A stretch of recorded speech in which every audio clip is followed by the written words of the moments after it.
Newsflash! Penacony's Charmony Festival has entered its countdown phase. Accompanied by Clocky's TikToks, after 12 system hours, this grand celebration will commence with much fanfare. I already told you! We can talk things out! I'm sorry, Fluffy. I really have something urgent to attend to, so I had no choice but to resort to asking this favor of you all. Since you already know what you're doing, I'll also have to remind you of its risks. Hey, partner, what's with the hostility? I thought pulling this thing out was just a way of saying hello. For the last time, state your identity and purpose. My name's Boot Hill, and I'm a Galaxy Ranger. A Galaxy Ranger? You look like you seen a ghost. Did you think we all went extinct? Well, that's the price you pay for being off-grid for too long. The righteous heroes of the hunt would never hijack the Astral Express. I ain't hijacked anything. What, chatting with someone while holding a gun is considered a hijacking? It probably is. Pardon my frankness, but there are plenty of rumors in the cosmos regarding the Galaxy Ranger's current status, and none of them are pretty stories. I have a hard time believing you. Oh, this is hilarious. The tale that this bunch of fools spin is getting out of hand. There's even a bit about the Galaxy Rangers being turned into gibbons by Dr. Primitive, and they're in some valley screwing around on swings. Of course, I know you won't believe me, which is also why, similarly, I have a hard time believing that you're the real Nameless. See the bullets in this gun? 9mm, an eternal classic. I may need the Astral Express's help right now, but if you're an imposter just like that one, then this bullet might just end up in my head. I can't allow myself to be exposed to danger. That's just the way it goes, so you all have to first prove yourselves. Huh? Where are you going?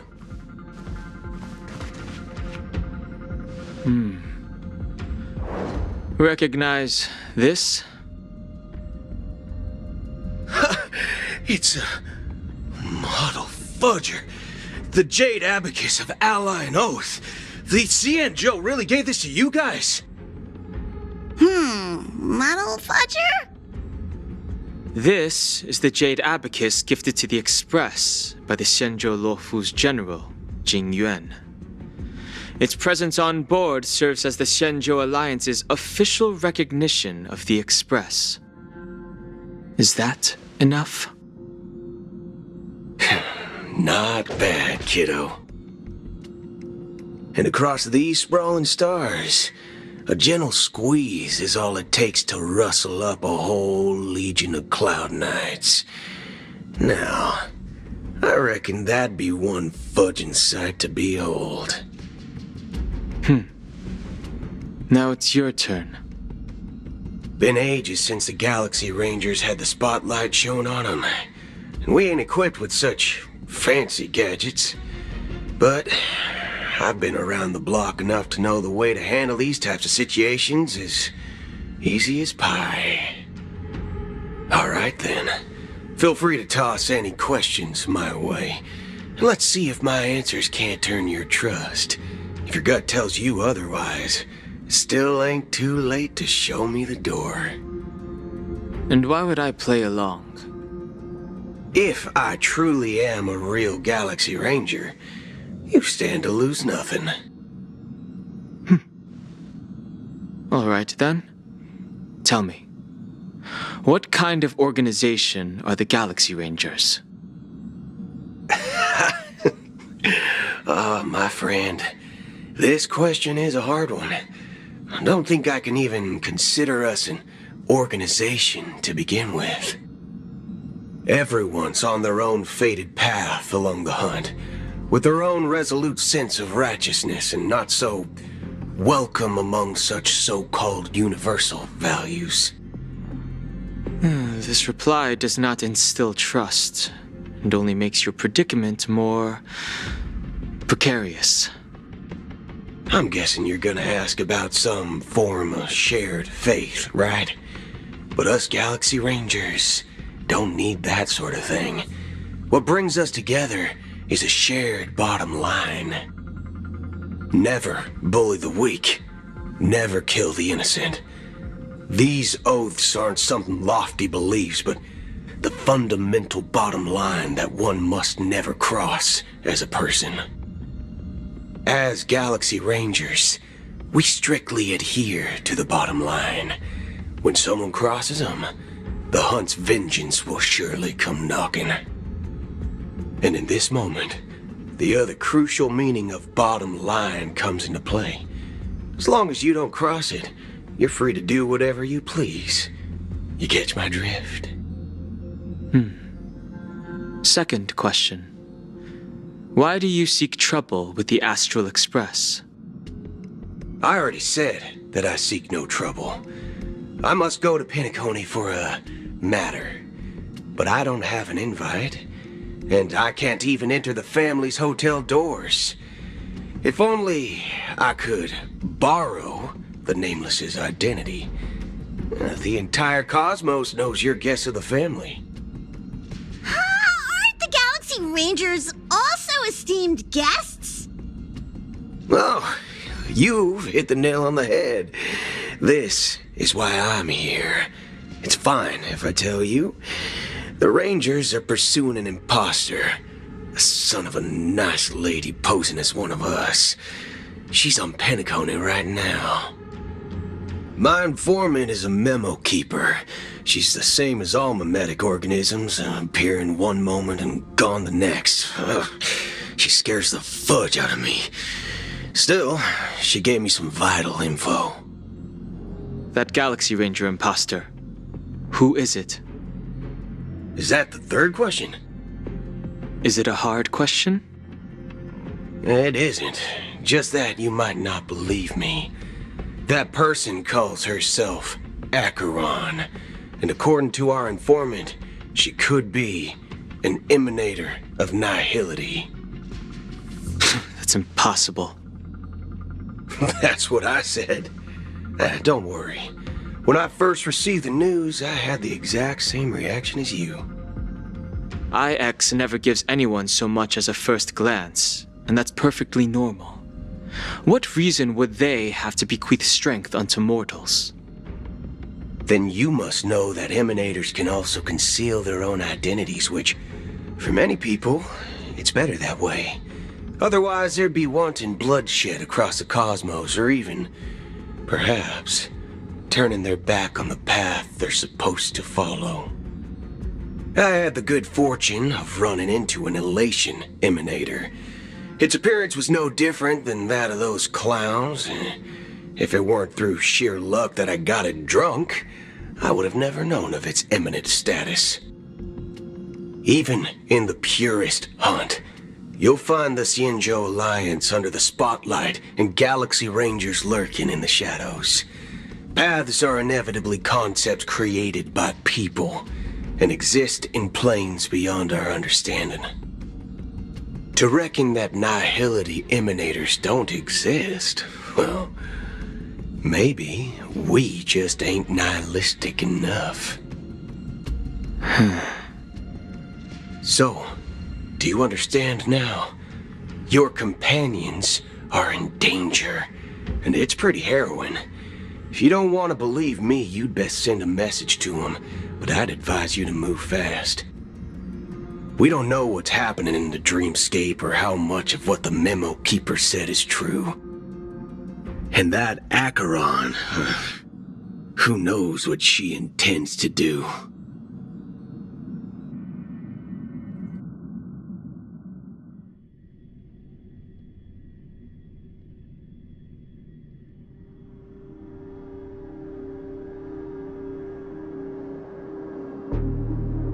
I don't intend to do anything. That's not up to you. Did you know? People who come to the land of dreams for the first time, they'll subconsciously stop to reaffirm that they're still walking on solid ground. And then they will unanimously raise their heads to gaze at the sky. Be it reality or dream, staring at the sky is instinctual for humanity. Since the day that the golden hour was completed, it's always been there, watching over every single night of decadence. But now this night sky has been mercilessly severed, dyed with the mist of nihility. And this whole event happened within the course of a single slash of a blade. A single slash of a blade isn't really accurate. It was actually 2 blades, just that the second one was faster. That's not the point. Many guests who weren't supposed to be invited have gathered at this banquet. Even if the harmony is all-embracing, I have no choice but to show some of them the door. For the sake of Penacony and the peace. The planet of festivities has no place for you, a puppet of nihility. Those who live in the shadows do not bear the right to tread the illuminated stage. Speaking of living in the shadows, there's probably not much difference between us. It's only polite to reveal your true self, at least when speaking to others. Penacony's Dream Master.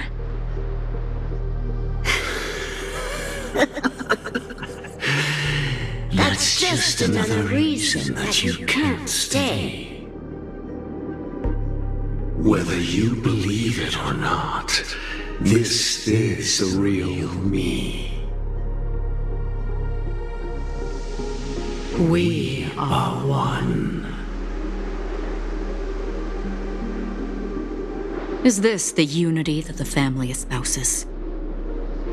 My mortal shell has long since dissipated. The Oak family's 107,336 offspring are now my eyes, ears, and mouths, spreading joy across dreams when required, and in times of essential need, exiling evil from this haven in my stead. From the sound of it, it seems like you're asking me to leave Penacony. I am glad that you're an understanding one. Alas, I'm not asking. If you think you can. Are you threatening me? I ended it with a period. It was a statement, not a threat. Knowing who I am and still showing such malice. You're not the first, nor will you be the last. This scene played out many times before. And usually, when faced with my questions, most people retort, "Why can't I?"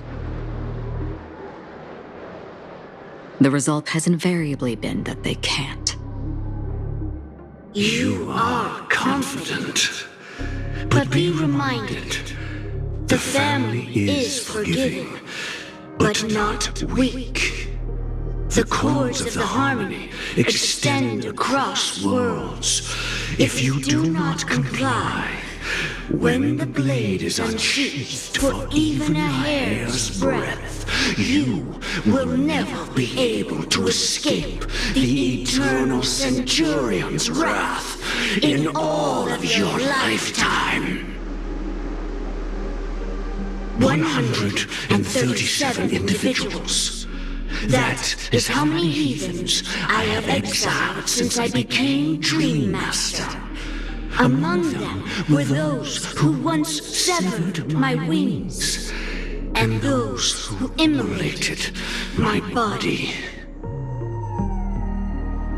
And here I stand again, about to add another mark to the tally.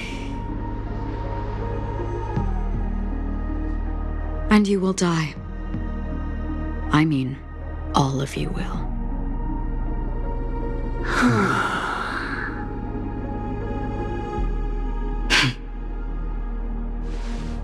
But that won't come to pass. I'll do as you ask. I'll leave. A wise choice. I wasn't aware there was a choice. To you, that surely is the only option. Please bear in mind, you and Penacony are of different worlds. Those born on the far bank cannot seek solace across the river. Leave and never return. The radiance of the planet of festivities is overwhelmingly bright, luring in tricksters, wrongdoers, and criminals. But even the harmony itself will never welcome the self-annihilator of nihility. And even more so, when this self-annihilator heralds the destruction of everything. Your strength is obviously a gift of the sleeping and shapeless, immeasurable and fathomless, like a tributary spawned from the abyss that brings death and sin to all. Acheron, a befitting name. Take it from someone on the other side of your so-called river. You know better than I do that Penacony has already deviated from the harmony. Whatever your intentions may be, I foresee only one outcome. Its future holds nothing but nihility, just like all the worlds that have drowned in their shadow.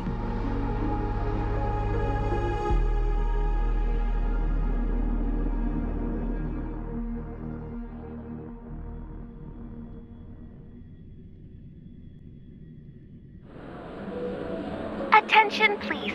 The unusual event that occurred moments ago was due to a technical malfunction at Clock Studios theme park. The family has promptly responded to secure the area, and we're happy to report that there have been no injuries. Oh, I swear that was no movie shoot. So many chips fell from the sky, and I even caught one of them. But it vanished in an instant before my very eyes. Excuse me. Are you talking about the Clock Studios theme park incident? Yeah, what about it? Oh, Miss Robin, am I seeing things right? No need to worry. I apologize for any inconvenience caused to your delightful dream journey. What you just mentioned about the chips really piqued my interest. Would you mind providing more details about the incident? Oh, it was just those chips you normally see everywhere. The green ones? They fell from the sky as if it were raining. And then those chips simply disappeared. It appears to be the Dream Sim tech the Iris family has been developing. Huh? Miss Robin, you mean those chips were all part of a performance? But I really... Shh. This technology hasn't been made public yet. It was originally planned to debut at the Charmony Festival, but it seems it's been leaked. Can you help me keep this secret? The raining chips were supposed to be part of my act. Oh, I see. Then it all makes sense now. I'll do anything to help make the Charmony Festival a success. Thank you. As appreciation, I'd like to give you a token gift. Oh, this button is... Press it at just the right moment in the celebration, and there could be an unexpected treat in store for you. All right, it looks like there are other guests who are also confused. I'll have to excuse myself. Please, enjoy the dreamscape. So many people talking about it. This commotion at the theme park definitely made waves.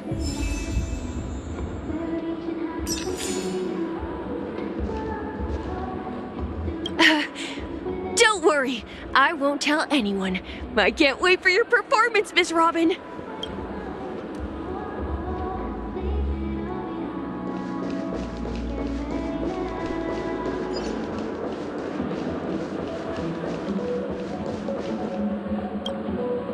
The family promised they would protect the guests within the dreamscape, but I witnessed a group of organic life forms making their way to the theme park.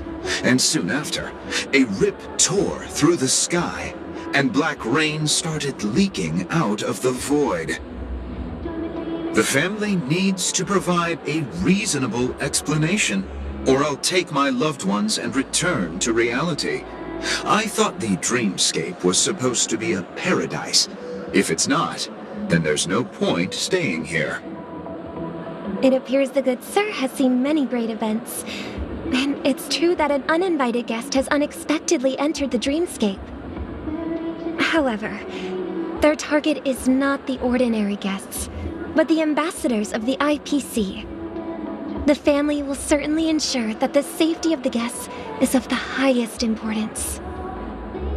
Miss Robin, I know the Bloodhound family has already sealed off the theme park and has control over the situation, but it won't resolve the problem.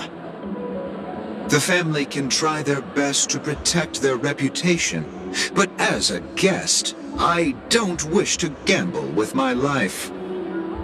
But as you can see, sir, no innocent bystanders were affected in this incident. Perhaps the dreamscape is not as perfect as promised, but there's no place safer than dreams under the family's rule. I believe you know this better than I do. If this incident happened in real life, how many people would be able to walk away from it? I could stay here, but keep in mind, guests come to Penacony to enjoy the dreamscapes.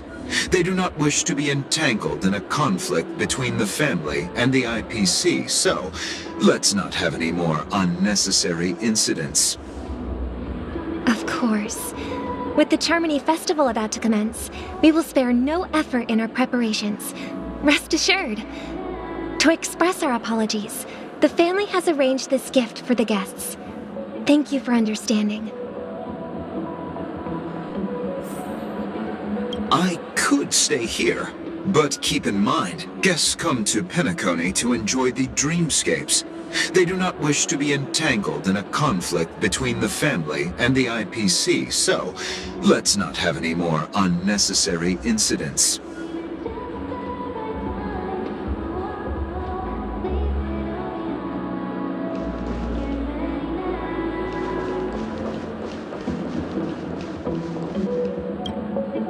Hello. May I ask what happened here? Nothing to be worried about. There's been a small rehearsal mishap at Clock Studios theme park. Please stay calm. Hey, are you a fool? You don't even recognize Miss Robin? Who do you think you're talking to? I'm sorry. I've just been transferred to the Bloodhound family, and I'm still not too used to working on the streets. I didn't realize it was you. I'm so sorry. Hey, don't sweat it. You guys have a tough job. I know how it is. How's the situation looking? Oh, we've sealed off the theme park. Most guests are used to bizarre phenomena in the dreamscape, and so far, no threats have been detected. We can expect order to be restored soon. Rest assured, Miss Robin will intensify our patrols to ensure that no incidents occur. I trust you guys. But regarding what happened in the theme park, what do you hounds think about it? It's okay. Feel free to speak your mind. Well... Actually, I was there shortly after it happened. Is it true that the IPC's ambassadors came with ill intent? And that Galaxy Ranger who easily cut through the sky? Miss Robin, tell you the truth, everyone's been talking about it. The myriad factions on Penacony have already been causing unease for everyone. Thank you all for your loyalty towards the family. The planet of festivities has indeed run into some trouble. The representative from the IPC, he's trying to regain ownership of Penacony and is prepared for a hostile takeover. Of course, the family did not agree. The result of the failed negotiations is as you see it now. No wonder. So this is the main reason why the IPC staff are banned from entering the dreamscape. Did they apprehend the troublemaker in the end? Don't worry. Mr. Sunday is currently tracking his whereabouts, and he'll have something to show for it soon. However, given the situation, the IPC surely won't let this go easily. Therefore, we are relying on you hounds to maintain the order and stability of the dreamscape. Please be assured, Miss Robin, we take our orders seriously. We won't let those IPC cronies get away with this. Thank you for your hard work. If there are any other members who still feel uneasy, please tell them on my behalf that protecting the dreamscape requires everyone's help. This is a small gift prepared by the Iris family for the guests. There's one for you too. Please, open it at the Charmony Festival for an unexpected surprise. I can't believe I received a gift from Miss Robin. It feels like I'm dreaming. Wait, I am in a dream. If trouble comes knocking on our door, we're not afraid to go to war. Rest assured, the dreamscape's peace will be protected by the Bloodhound family. I can't believe I received a gift from Miss Robin. It feels like I'm dreaming. Wait, I am in a dream. If trouble comes knocking on our door, we're not afraid to go to war. Rest assured, the dreamscape's peace will be protected by the Bloodhound family.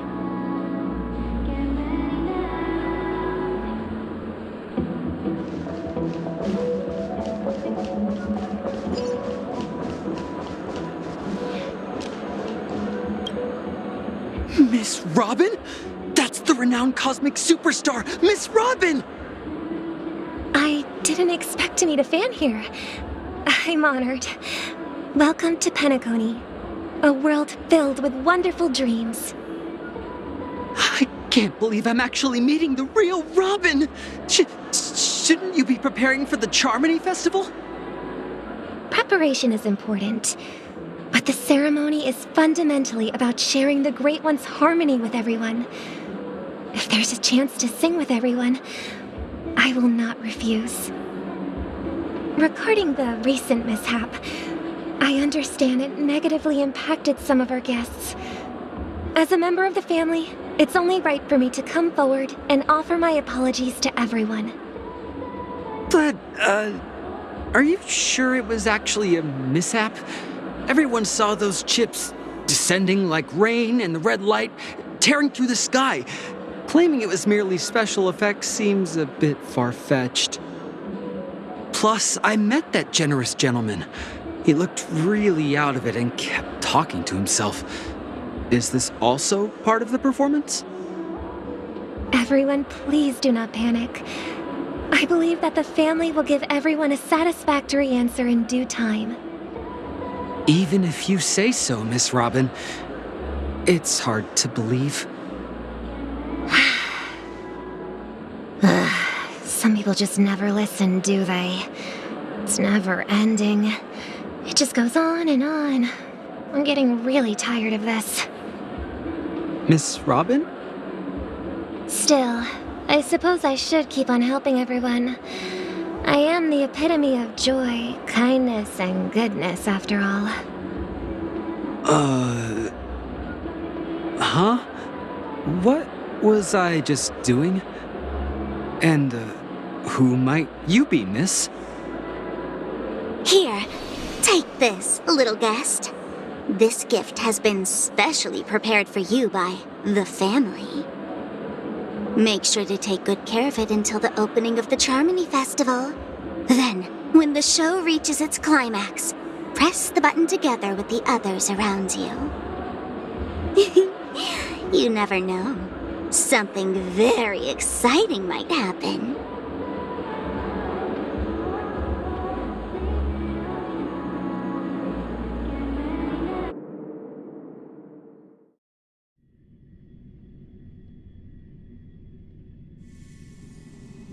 We're back to where it all began.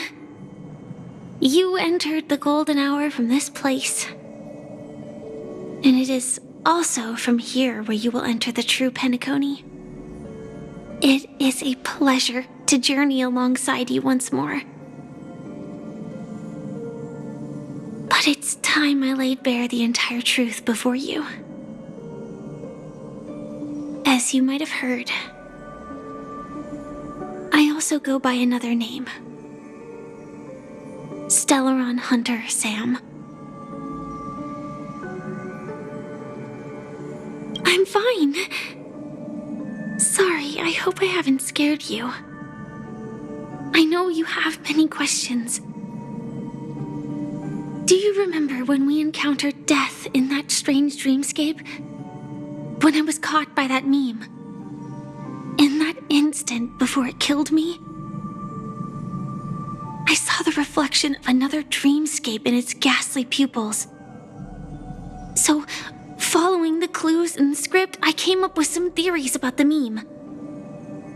That's why I instructed Silverwolf to issue invitations, drawing everyone to the Dreams Hotel.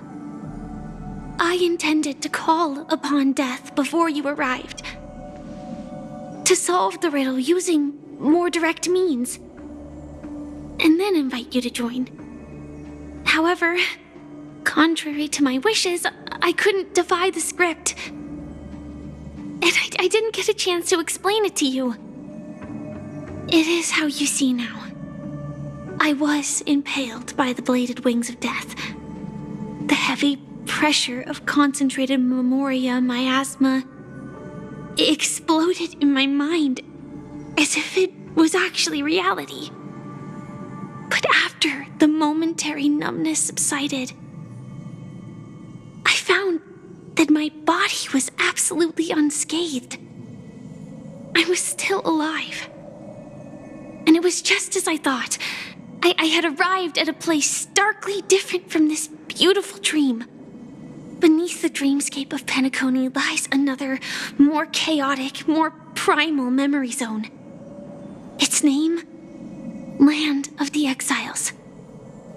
And so, then I returned to the hotel in the dreamscape, hoping to tell you of its existence. Yet I could not reveal my own identity. So, I could only divert your party's attention and lure you away from the battlefield. And after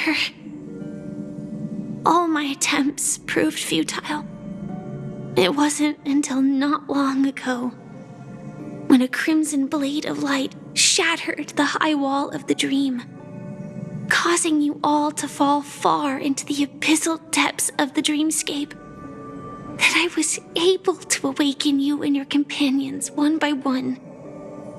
And that's it. That is all that's happened so far. I know it's tough to believe all this without reservations.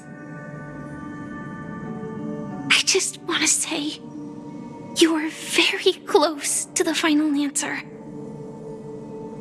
Just one more thing needs to be done. And then I can prove it to you. Now, Let's leave this place. Please close your eyes.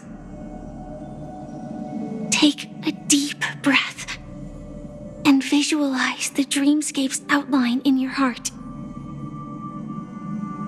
And remember, you must not open your eyes at all times. 3, 2, 1. Don't be afraid. The one who has come to greet us has arrived.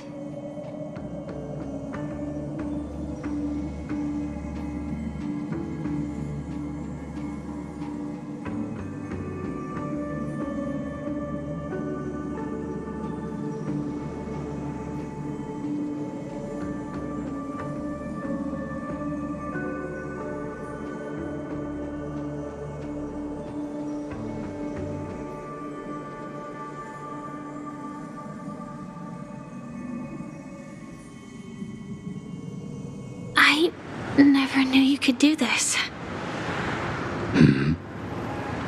Do you have a driver's license? I do. That is surprising. Why? Because this is Japella, the city of sins? No, it's nothing. I'm just thinking that you haven't slept in 20 system hours. Are you sure you're okay? I'm fine. I'll survive. Same goes for you. I'm not so sure about that. Slow down a bit. Infiltration is over. Feel free to activate Sam anytime you like. There's still some time before the next part of the script unfolds. Let me stay a little longer in this body.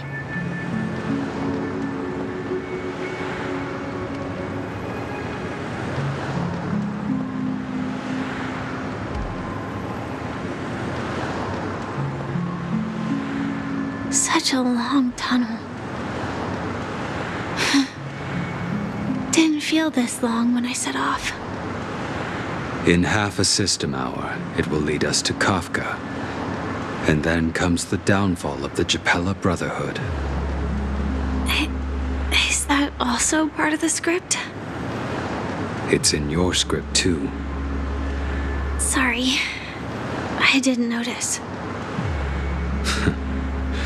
Their destiny won't change just because of your selective ignorance. I told you before, it's a bad habit. What about you, then? Is this the moment you finally find the death you've been looking for? As always, it's a blank slate. It's not on this planet. Why the sudden inquiry? Because I'm currently in a car with a sleep-deprived driver. I just want to get there in one piece. This car has full self-driving capabilities. I'll just put my hand on the steering wheel. Will that do? Hey, don't take everything so seriously. Elio would always say there's only one type of destiny. The inescapable type. He can see the future, and we, likewise, are aware of our predetermined end. But before that moment arrives, we can still choose what we do. We all have this right, don't we? After today, Japella's name will disappear from cosmic history, and the Everflame Mansion will take its place. In the not-too-distant future, you'll receive an invitation. That's your next stop. Land of the Dreams. Penacony. I hope you find whatever you seek there. Be it answers or salvation.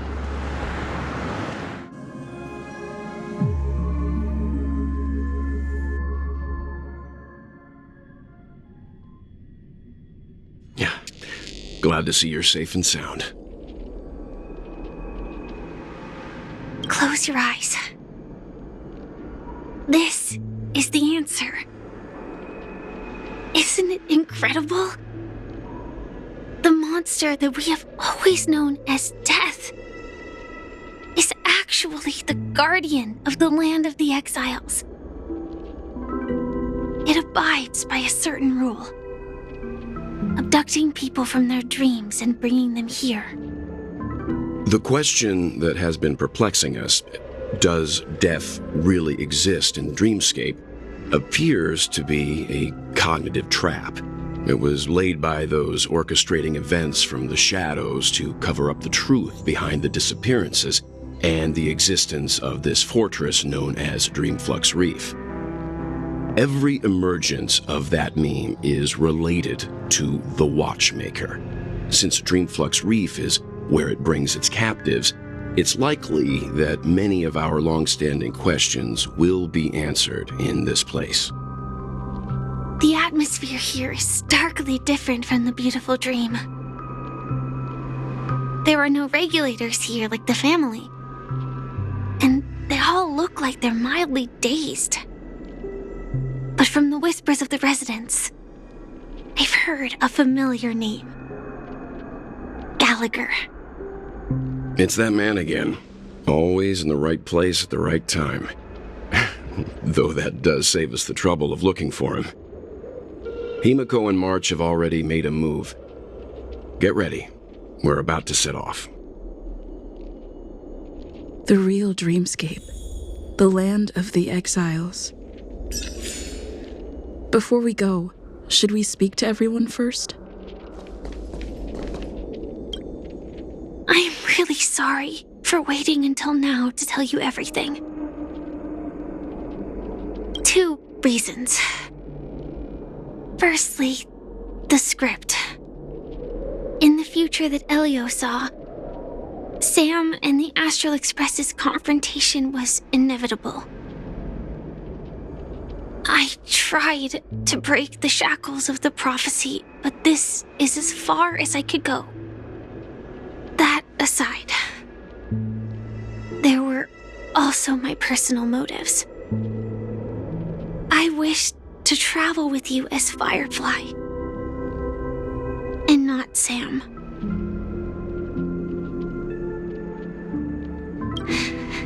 Thank you.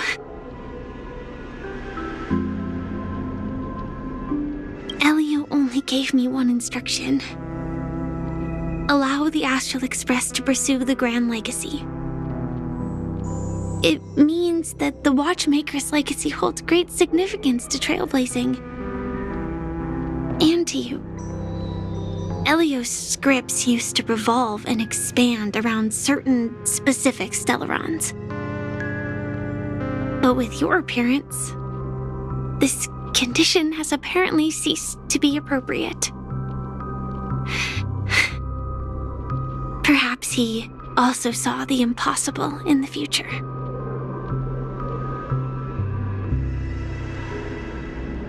Do you still remember that medical cabin I told you about? Well, that's Sam. It belongs to the Iron Cavalry of Glamoth's Firmament Frontline. A Firefly Type 4 tactical heavy assault mech. It is the cradle of my vitality. And the meaning of my birth. And for the longest time it was how I should have looked to the rest of the world. The timescale of Dreamflux Reef differs from reality, so we mustn't lower our guard. You're sensitive to Memoria. A slight misstep, and you could get lost in this memory zone.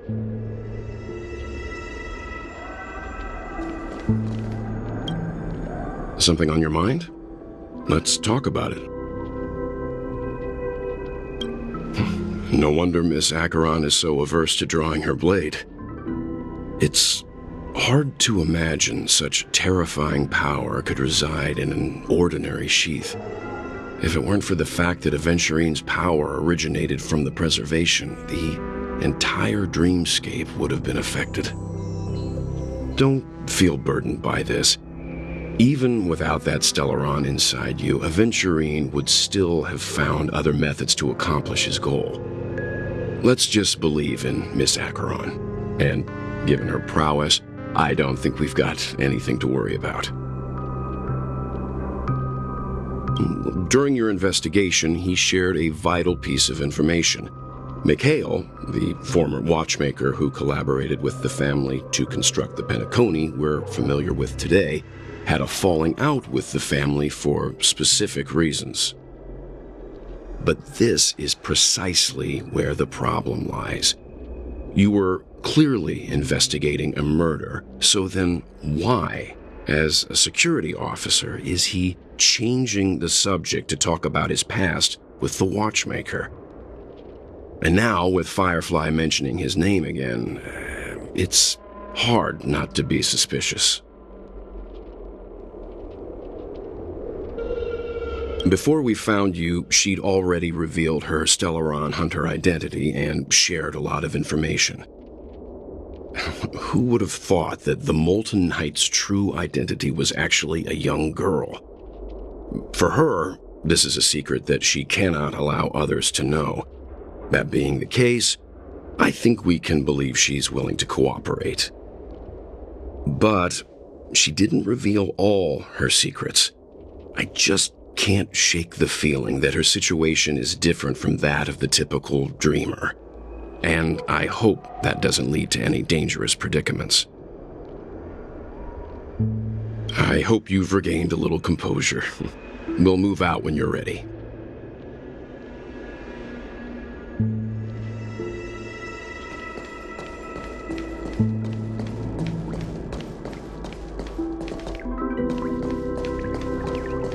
Keep going straight down this alley and it'll lead to an elevator. It'll take us to the center of the land of the exiles.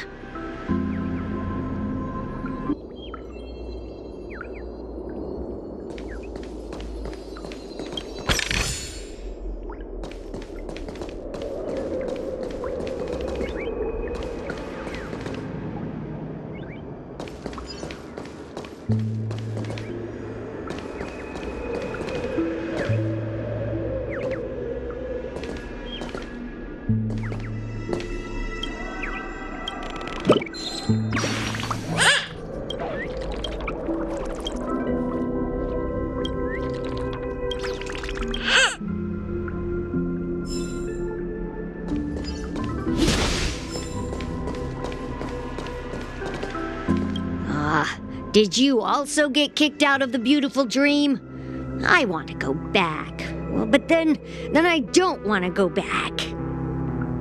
Tell me what I should do. I don't know what to do.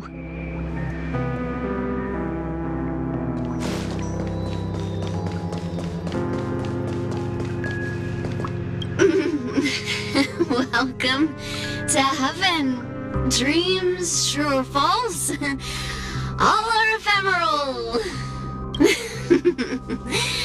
Might as well drink more Soul Glad instead.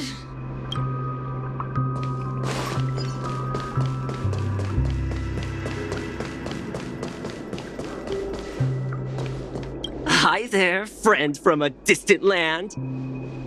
I hear the Watchmaker's legacy is right here. Let's say we go treasure hunting.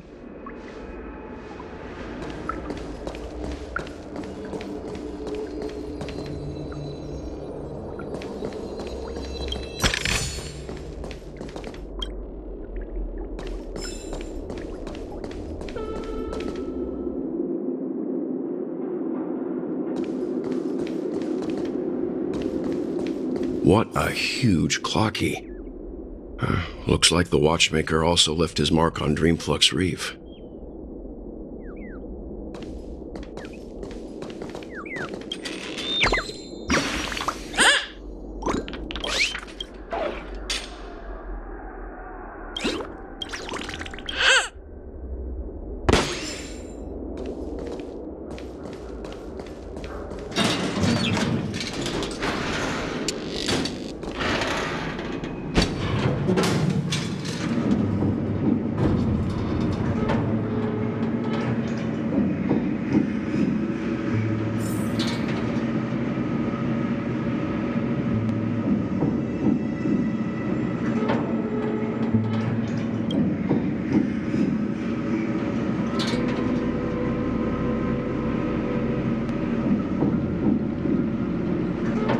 Unbelievable.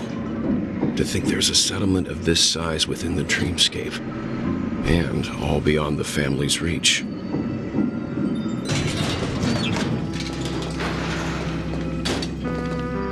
The atmosphere in this fortress is pretty different from that in the beautiful dream.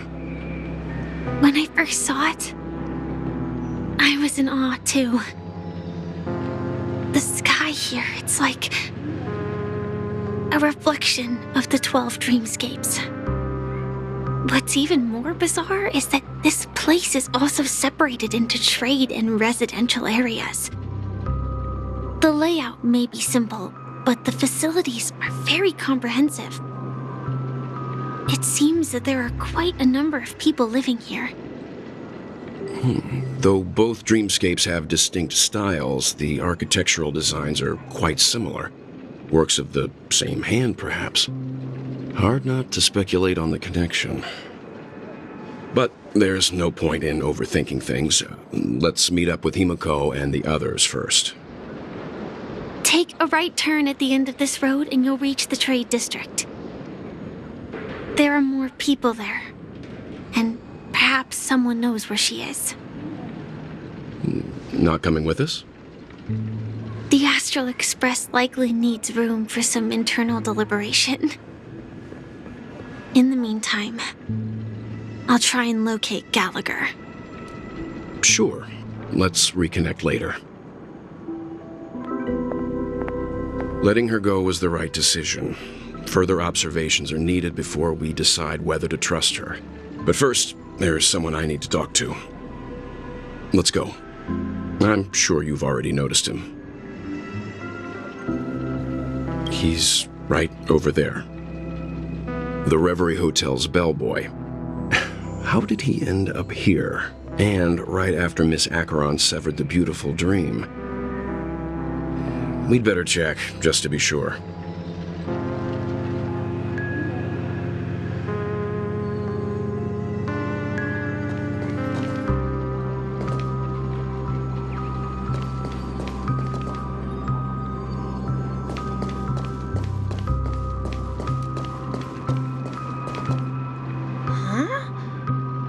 The guest from before. We meet again! And a new friend. Forgot to introduce myself. I'm the hotel's bellboy, Misha. Hello, Misha. I'm Welt. We met in a dream. Oh. And who might this be? Tick-tock! Old friend and new friend! Let's high-five!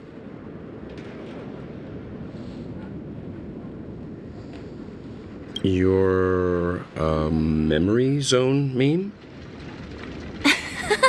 Nope. Clocky is a good friend of mine. We all live here. How did you two get here? This dreamscape isn't supposed to be open to the public. I wonder if it has something to do with Sleepy. So, this is your home? Yep. After my work in the beautiful dream ends, I'll go back home. Commuting used to be more convenient, but ever since travel became cumbersome, Sleepy started ferrying people back and forth between the two dreamscapes. This Sleepy. Can you describe what it looks like? Sleepy is a memory zone meme. Looks fierce and has many eyes. But it's actually really well behaved. Gallagher's been taking care of it. Based on the description, that meme is indisputably death. A nightmare for the family, but for the people who live here, well, that couldn't be further from the truth. Death? Not in a dream, surely. Sleepy's just a little aggressive, and sometimes messes up by fetching the wrong guess. But it would never hurt anyone.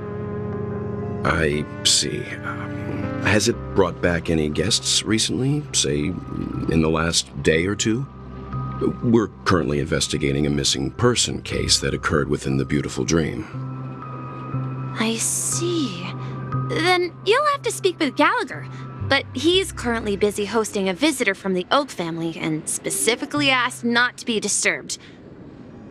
Mr. Yang, the person you're looking for, is it Miss Robin? Just as I thought. Considering what happened with Miss Firefly, this doesn't come as a surprise. If you're looking for Miss Robin, I can lead the way. She told me that she'd be willing to meet with outside guests. If it's not too much trouble. Also, we're looking for our missing companions. A woman with red hair accompanied by a girl with pink hair. Have you seen them? Oh, I haven't. But please, rest assured. Dreamflux Reef is a small place, and it's not as bustling as the beautiful Dream, but its safety is unmatched. How about this? Since it's your first time here in Dreamflux Reef, I'll be your guide and help you find your companions. And then we can all go visit Miss Robin together. She's gone to Mrs. Grace's to visit the children. She won't be leaving anytime soon, so there should be enough time. All right then, we'll follow your plan. Well, we now know the answer to both murder cases that have caused such commotion in Penacony. As for the intentions of the mastermind behind it all, we're still none the wiser.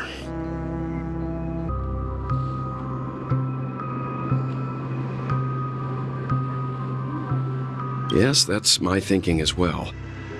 I'm not entirely certain, but we still have to find him one way or another. Say, you mentioned before that you saw a Clocky that only you could see, right?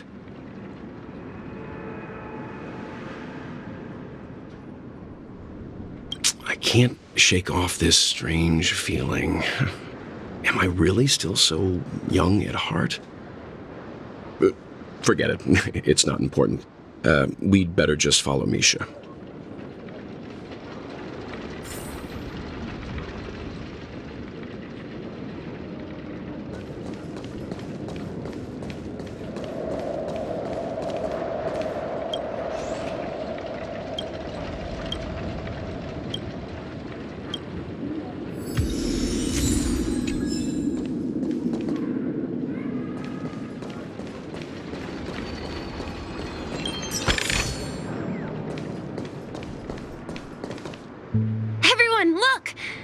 From here, you can see the most spectacular view of Dreamflux Reef. A black hole? No. An accretion disk formed from consolidated memoria? Was Dreamflux Reef built on such unstable memoria? Oh, so Mr. Yang is also versed in memoria dynamics. I was just trying to figure out how to explain this huge hole to everyone. I bet you guys have a lot in common with Miss Kami.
There she is!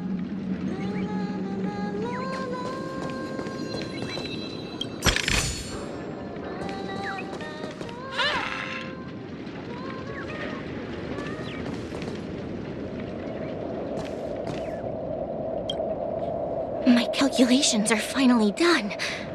In another 10 system hours, The above dream will swallow the dream below. My hypothesis was correct. This place will cease to exist as the dream devours everything. Who are you all, and why haven't you left yet? This place is about to disappear. I'm Kami, a dreamscape surveyor specializing in Memoria dynamics, and this is my life's work that I'm researching.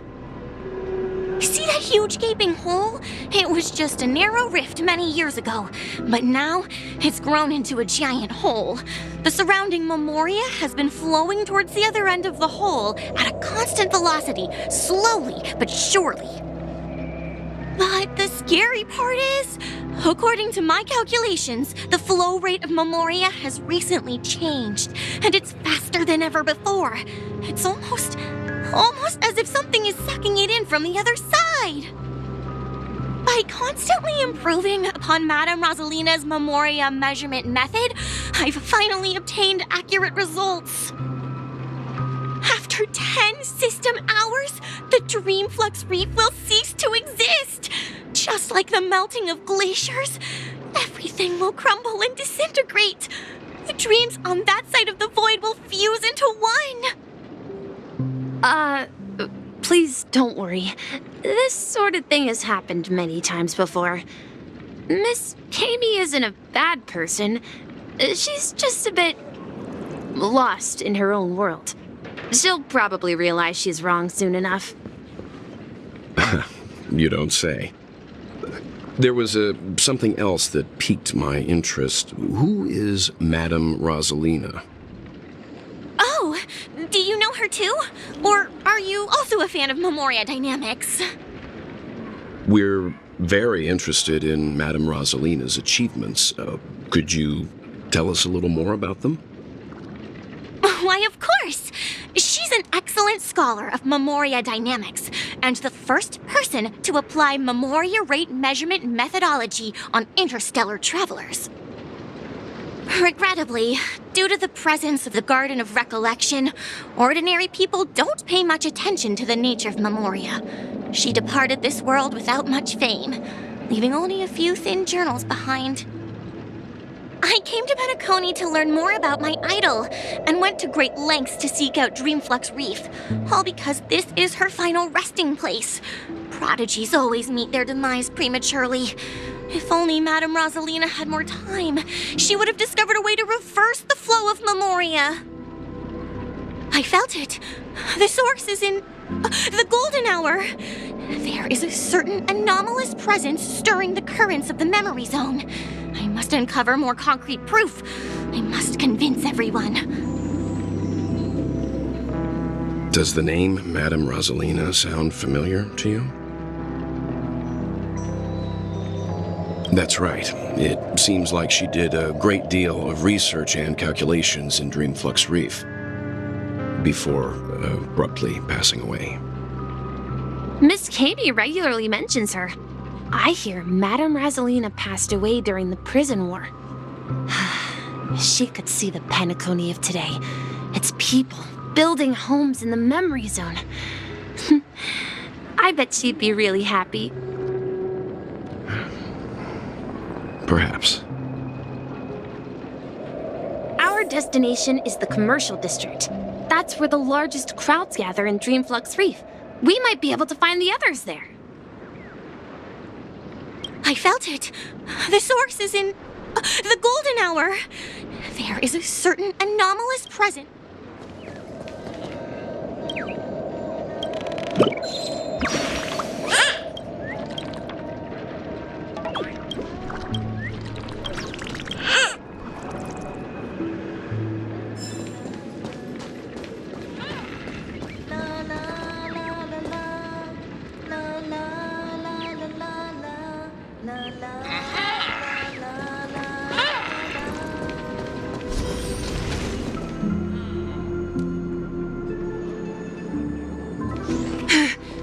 Let me go!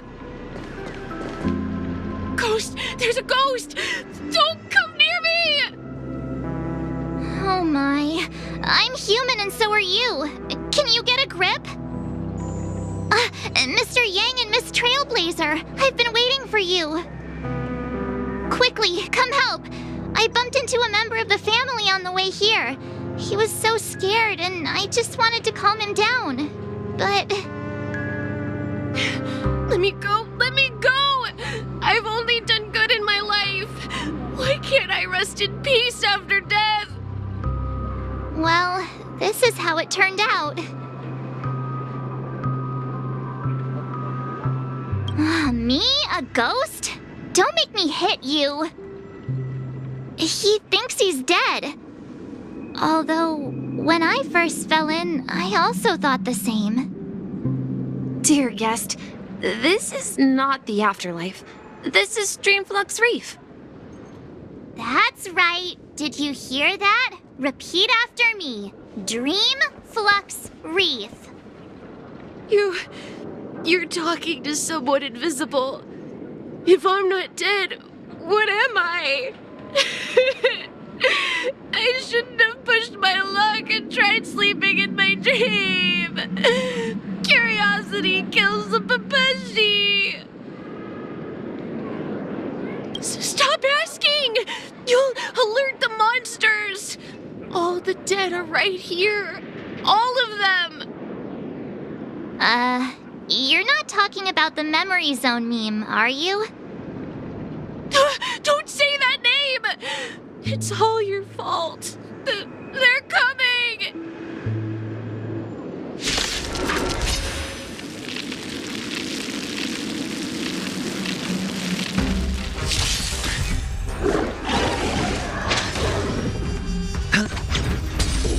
A test.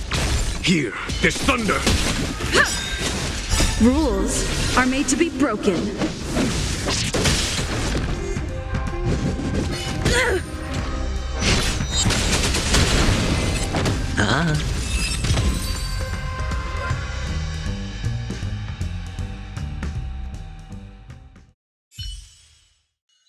He passed out. His intense negative emotions attracted the nearby memory zone memes. I see. But why aren't the other people around here scared? Unlike in the Sweet Dream, people here don't see memory zone memes as dangerous monsters. And even if they pose a threat, people can easily escape by forcing a wake-up call. But we can't just leave this man here. Can we take him somewhere safe? We can ask Jessie for help. I've gotten to know many locals while waiting for you guys. Everyone here is living a self-sufficient life. I don't know how to describe it, but this place feels like the real dreamscape.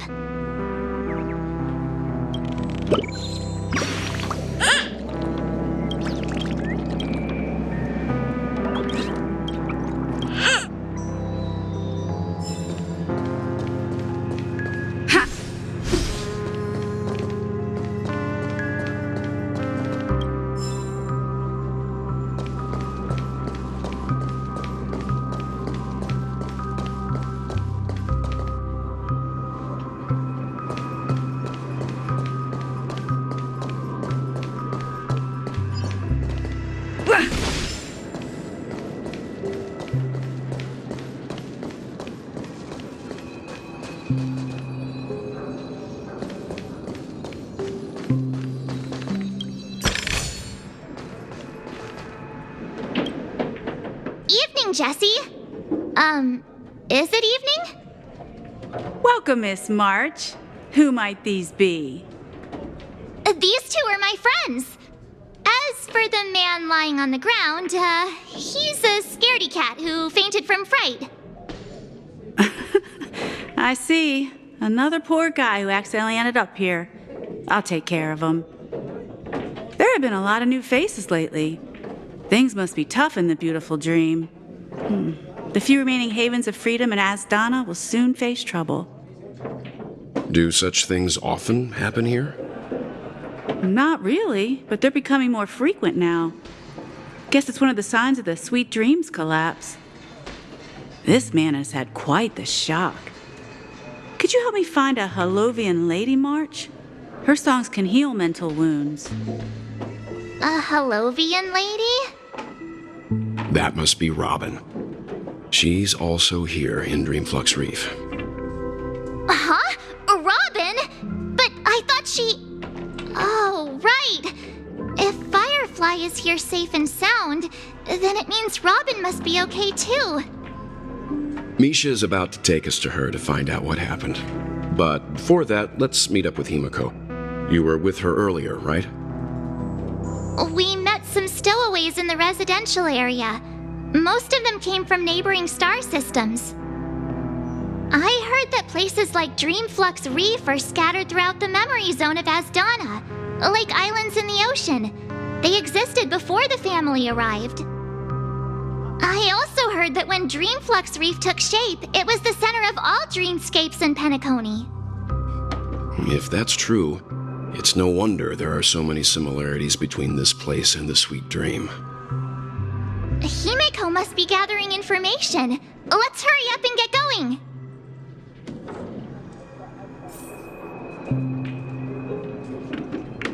There have been a lot of new faces lately.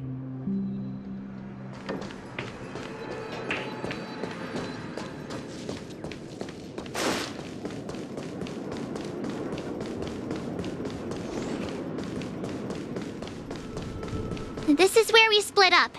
She can't be too far away. So that's how it is. I never imagined we'd gather the remaining details here. To borrow Gallagher's catchphrase, what an unpredictable twist of fate. Himiko, here they are. Ah, perfect timing. Now that everyone's here, I'd like to introduce everyone to Micah, who's partly in charge of the Land of the Exiles. Micah, these are my companions. It's a pleasure to meet the Nameless.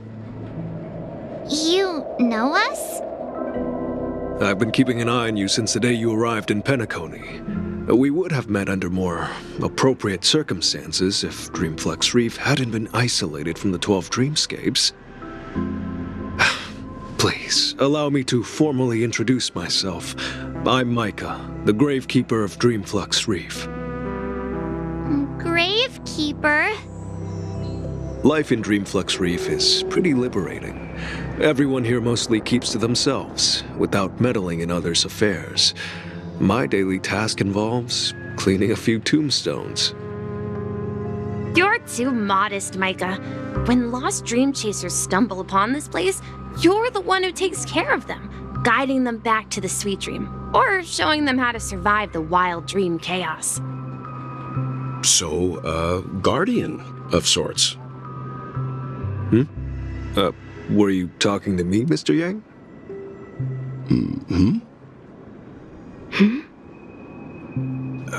On that note, Mr. Mika, which tombstones are you referring to? We didn't come across any graveyard when we arrived. They're actually just symbolic stones. But since you're curious, Mr. Yang, I'll take you there. I have a feeling you might find something of interest there. But before that, you have an important guest joining you. An important guest? Who could it be? This way, please. The roads here in Dreamflux Reef are a bit run down, so watch your step.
There she is.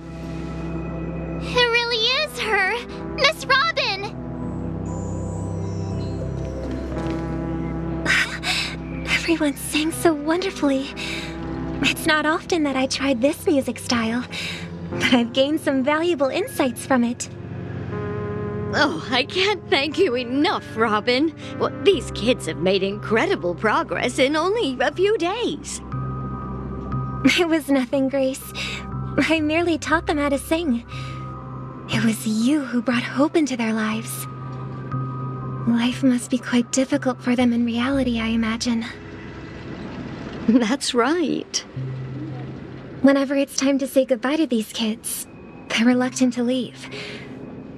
But I've explored every corner of Dreamflux Reef, talked to everyone I met, and they all told me the same thing.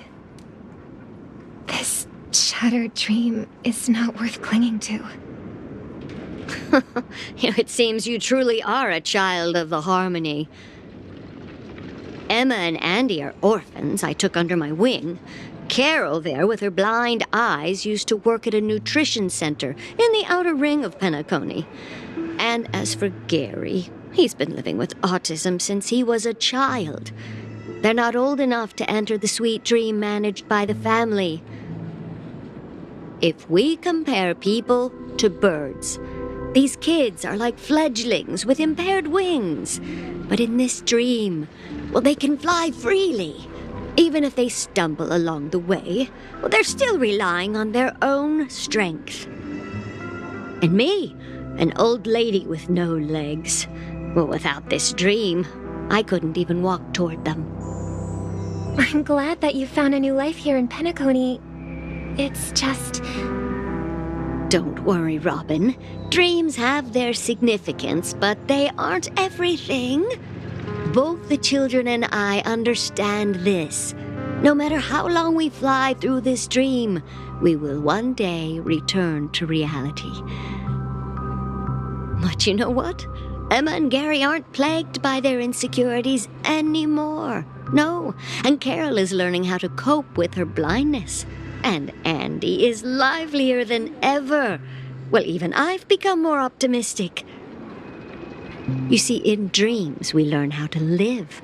Once we return to reality, we learn how to survive. And should our feathers be damaged, then we share our wings with one another. There's no need to covet an illusory sky in dreams, because we have the right and the ability to fly towards a broader horizon. It's a relief to see you safe and sound, Miss Robin.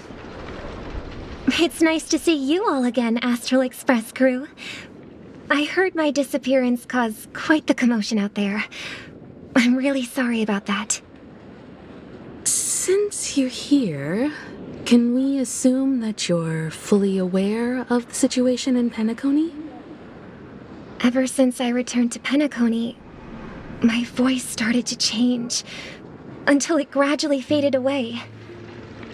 At first, I thought it was a temporary ailment, perhaps due to having been away too long. I thought maybe it just takes some time for my body to acclimate to the high concentration of Memoria and Asdana. But now it seems the root of the problem goes way beyond me. There are elements around me that don't align with the harmony. Losing my voice is just one of the signs of the Sweet Dreams collapse. The Sweet Dreams collapse. That memo keeper mentioned the same thing. So it's real. While I was away from Penacony, the boundaries of the 12 dreamscapes kept expanding outward. But whenever I mentioned the anomalies in my dreams, all the family heads refused to talk about it. Only my brother was willing to respond. Later, I discovered the secret letters from the IPC ambassador, which further convinced me that there are hidden secrets beneath the surface of Penacony. So, following the clues in the Oak family's dossiers, I found my way here.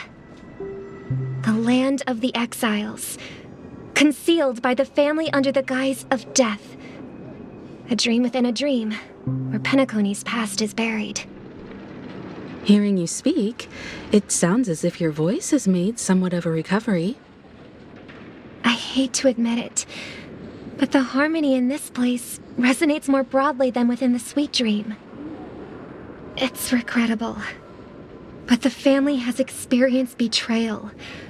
The traitor, or traitors, abandoned their original principles and, using the name of harmony, exploited people's weaknesses to turn Penacony into the planet of festivities, trapping everyone in the illusion of the Sweet Dream. This is not the strong defending the weak, but rather the strong exploiting the weak. A world without equality won't ever be favored by the harmony. And naturally, those voices blessed by them have lost the ability to sing. Could there be another force influencing the family's shift in philosophy, Miss Robin? Considering what happened with Acheron, it's difficult to conceive of another entity within the realm of the harmony capable of influencing everyone. Unless a power surpassing that of an emanator is involved.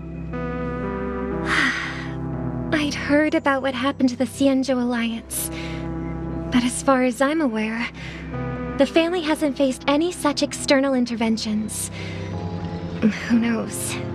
Perhaps I've just been away too long and missed something.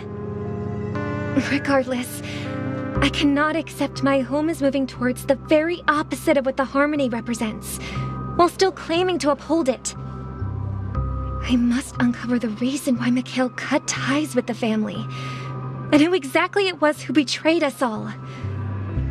Do you remember our arrangement, Mr. Micah? Well, here's my answer. I've decided to forgo my role, and never step foot on the Charmony Festival stage again.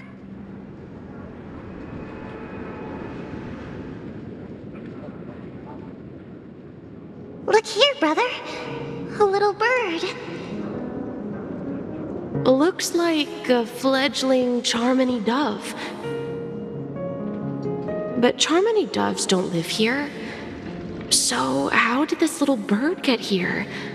Maybe its parents abandoned it? It looks weak and frail. Why don't we find something soft and make a nest for it? This place is too dangerous for a fledgling. Let's take it with us. We can put it on the wooden shelf in front of your window. Okay. A bird like that must have a beautiful singing voice. But where will it live? I'll ask the family head to build a cage for it. A cage? But then it won't have the freedom to fly, right?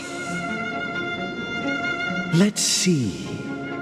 What is it that has captured the attention of the two best interpreters of the Great One? To the point that they've forgotten how to enjoy their dessert. Oh, poor little thing. Doesn't look like it's doing well. Do you want to rescue it? I do. But I don't want to lock it up in a cage. Why?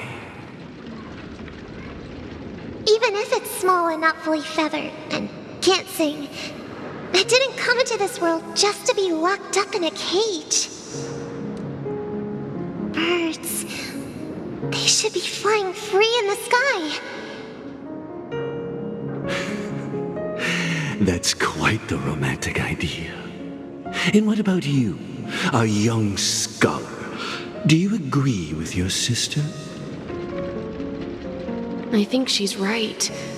But if we leave it out in the wild, it won't survive for more than a few days at best. Ah, I see. It seems our little scholar is still a bit unsure. Well, let me tell you youngsters a story. As you probably know, Charmony doves can fly through the air. When they fly really high, the friction caused by the flapping of their feathers against the atmosphere creates amazing lights so that they look like shooting stars. We've seen this spectacle so many times that we think it's just something they can naturally do. But that's not the truth. Their radiant display is the result of countless struggles against nature over generations. Their ancestors were too weak to survive on the ground, so to escape predators, they started seeking new opportunities in the air. After countless attempts by many generations, one of them finally figured out how to fly. It soared into the sky and never looked back at the ground again. So, you mean birds aren't born to fly, but they find a way to do it through their determination, right? Well, that's an idealistic way of putting it. So, what are your thoughts, Sunday? I think people believe birds are meant to fly because they've never seen those birds crashing to their death. That's an interesting perspective. So, have you decided what to do with the bird now? For now, I'll keep it in a cage until it can take care of itself because I want it to live, no matter what. Well said, kids. It seems each of you has found your own answer. Your insights are truly remarkable. And I hope they come true in their own way. We will take good care of it, won't we, brother? Yeah, but Mr. Gopherwood, there's one thing I don't quite understand. And what might that be, my son?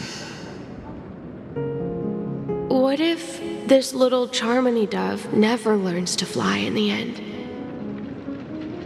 I mean, if there are fledglings in this world that can never fly throughout their lives, should we let them go back to the sky, only to see them crash to the ground and die? Talking in your sleep, Birdie? Time to wake up.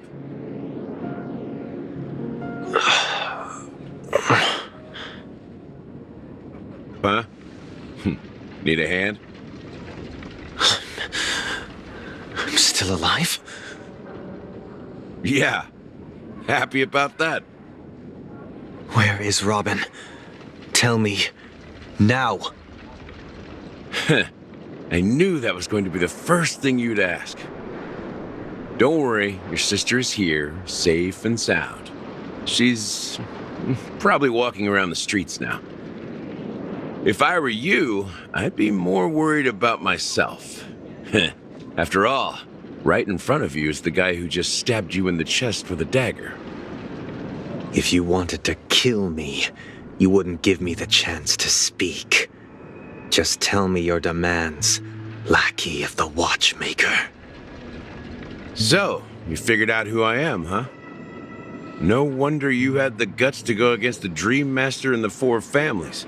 Looks like I made the right choice. Choice? You are aware of my plan and see through my act. Time is running out, so let's drop the charades. I'm suggesting we cooperate. Cooperate? What makes you think I'd cooperate with you?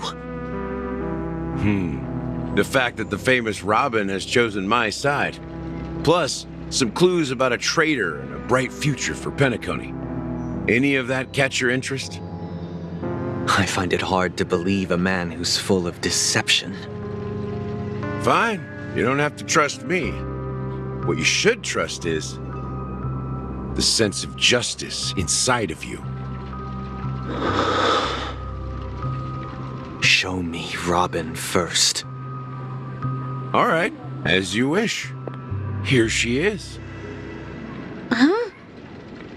What's your trick this time?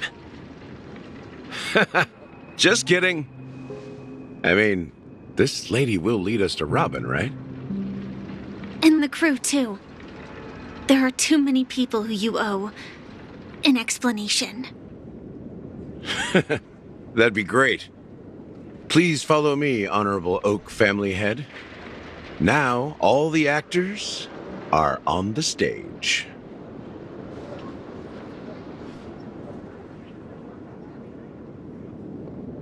This is the monument I mentioned earlier. The names inscribed on it should be familiar to all of you. Rosalina and Tiernan. When Penacony was known as a frontier prison, it was the Trailblazers who connected it with the stars. They were the heroes who saved Astana, and their names deserve to be immortalized, not just on this small stone tablet, but in the annals of history for all of time. However, today, the planet of festivities is nothing but sweet dreams. That heavy piece of history is all a distant memory, just like that prison. If their names are inscribed here, then that means... According to Micah, they died long ago. Rosalina was killed during the War of Independence. She ventured alone into the heart of the star system to investigate the flow of Memoria, but she never returned. Tiernan was a skilled gunslinger, strong and reliable. He led the people through countless battles, but he didn't live long enough to witness the arrival of true peace. In the decade following the war, Penacony faced challenges internal and external. To protect Astana, Tiernan took up the way of the Trailblaze and led the Lampmoth family to explore beyond the system, only to be surrounded and wiped out by the Swarm. Though I had expected as much, the tales of these heroes truly are sorrowful. True to the title of Trailblazer, they spent their lives venturing into the unknown. But what about this tablet? There are no names carved on it. When Dreamflux Reef was created, its owner was still alive. However, he insisted on erecting a monument for himself, saying that it will happen someday. Here we meet again. Everyone from the Astral Express. Robin.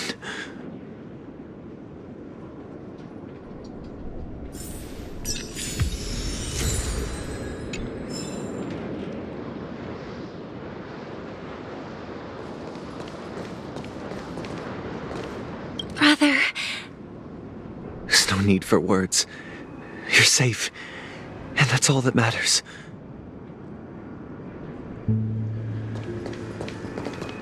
Well, I did my job. I gathered everyone here. Gallagher will explain the rest to you. Take care.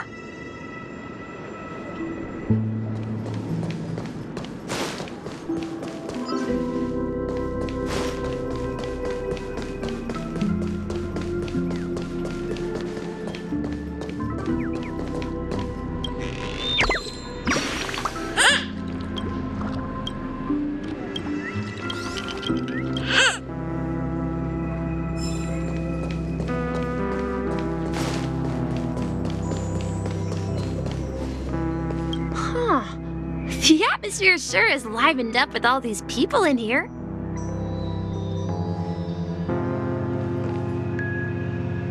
I brought Gallagher here. It's time to face the truth.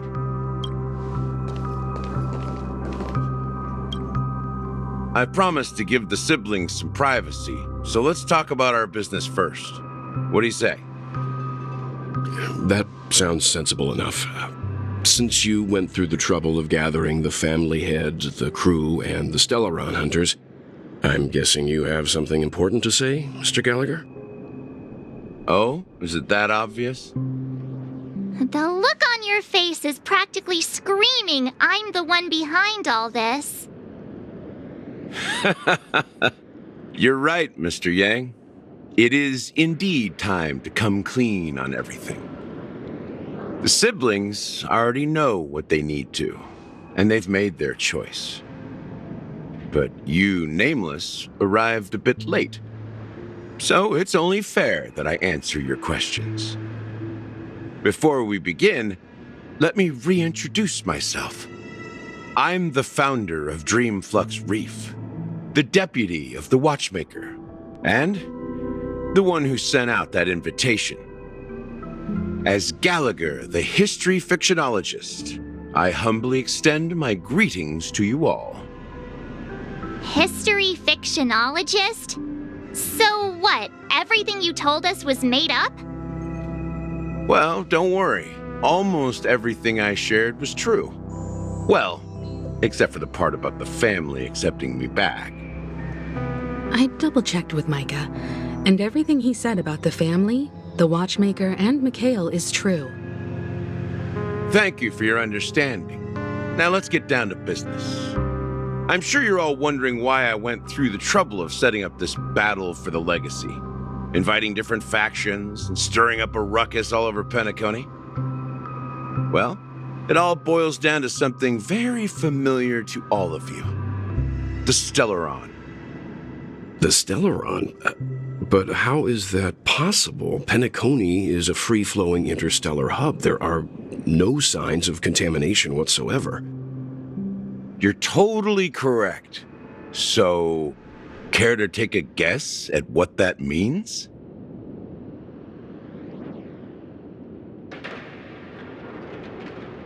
I wish that were the truth. But if that were the case, I wouldn't have invited all of you. The sweet dream doesn't come out of thin air. If you think of the memory zone as the sea, creating the land of the dreams is like filling that wild ocean with earth to make an island. To achieve this feat, without the help of an emanator of remembrance or enigmata, the only way is to use a Stellaron.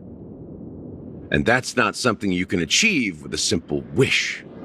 It requires vast quantities of knowledge, time, and manpower. I'm sure you get what I'm hinting at. In Azdana, the planet of festivities itself is a Stellaron disaster. The planet of festivities itself is a Stellaron disaster? It all started a long time ago, back when the Watchmaker and his crew liberated the frontier prison.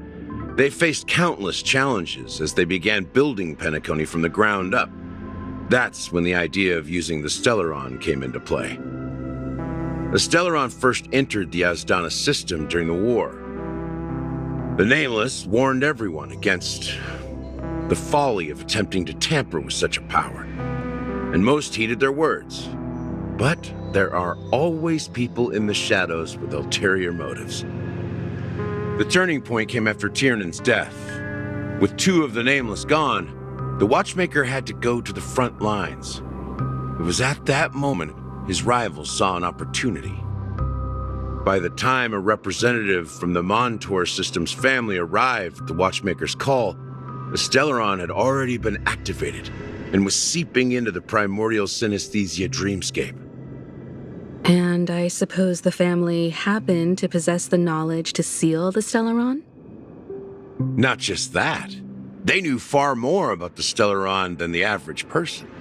They helped Mikhail swiftly quell the civil unrest and played a part in building Penacony under the disguise of the Harmony. Those three eras were known as the Age of Dreaming. The Watchmaker, who had been left in the dark, sent out invitations across the universe, spreading the hype around the land of the dreams. Then, how did they turn against each other? Remember the island in the ocean metaphor? The truth is, the Stellaron was never truly sealed. It existed in a different form within the dreamscape. Think about this. What would it cost to create and maintain such a lavish dreamland? It's people's lives. The opulent dream is built upon the decay of spirits, with a toxic elixir called pleasure flowing through the dreamscape. It tempts people to indulge in the dreamscape, and gradually their minds succumb, becoming nourishment for the sweet dream. Confusion, laziness, and cowardice, weaknesses that plague humanity, were magnified and nourished by the family.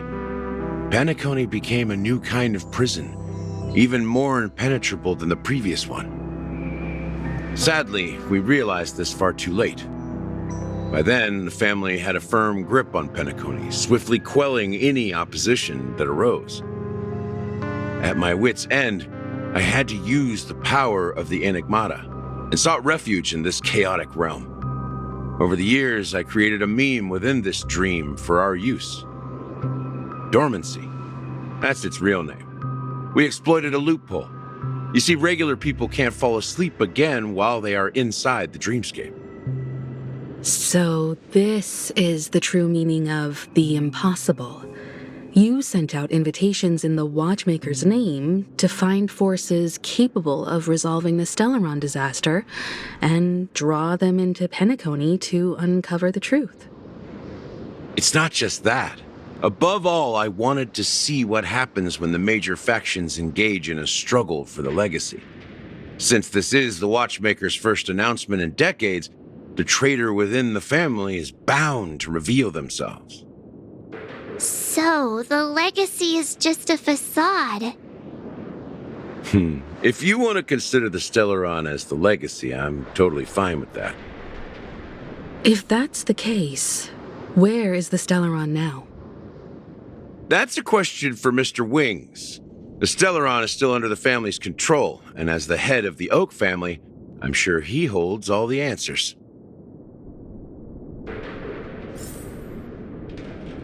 Go ahead. I'm sure Mr. Wings holds all the answers.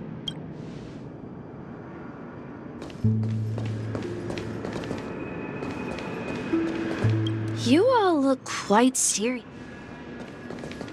As I suspected, the core of this issue lies within the Stellaron.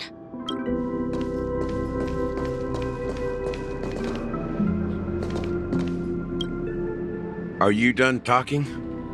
So, will you tell us where the Stellaron is? It is the Penacony Grand Theater itself. As I suspected, it's the embodiment of the family. The edifice that first materialized within the sweet dream. That's what turned Penacony into its current state. As for the person who employed its power, it is in fact Mr. Gopherwood, the current Dream Master. Well, that was easier than I thought. Did you conduct your own investigation already? Correct. When I was trying to track down the person who murdered my sister, apart from you, Gopherwood was my second suspect. Confronting me first turned out to be a smart move on your part. I didn't have other options. The Dream Master has been elusive, and even the heads of the families can hardly get an audience with him. Moreover, Mr. Gopherwood has been kind to my sister and me. And I didn't want it all to end like this. What do you mean by that? To be honest, my brother and I are also victims of the cancer of all worlds. We grew up as orphans, and were adopted by the family when they came to help. Mr. Gopherwood recognized our potential and brought us to Penacony. But I can't just stand by and watch Mr. Gopherwood become an enemy of the Harmony. I won't use my voice to support an evil cause. I won't step on that stage and sing, no matter who the traitor is, or what orders they give me. I won't let the Charmony Festival become an event that destroys Harmony itself, or the paradise in our dreams. Indeed, for the paradise in our dreams. As the head of the Oak family, I'm responsible for ensuring Penacony's promising future. Robin and I will head into the sweet dream and confront the Dream Master. And if it turns out that the family has truly strayed from the Harmony, I'll fight alongside you, We'll put the Charmony Festival on hold and make sure Mr. Gopherwood pays for his blood debt. The enemies you are about to face aren't like this old dog here, who can barely even bark. Since our interests are aligned, why don't we team up? Maybe, just maybe, we'll have a shot at success. We have always been following in the footsteps of our nameless predecessors, and there's no reason to stop now. Yeah, we Nameless won't back down from a challenge. Isn't that right, Miss Trailblazer?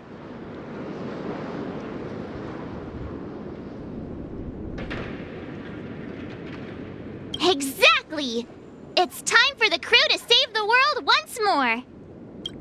Rest assured, sitting on the sidelines isn't in our nature.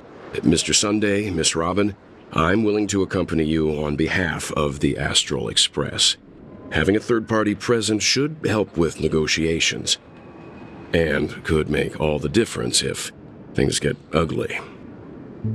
Thank you, Mr. Yang. Thank you all very much. The Charmony Festival is about to start, and time is against us. We must hasten. Everyone, let's gather over here. We still need to make some preparations.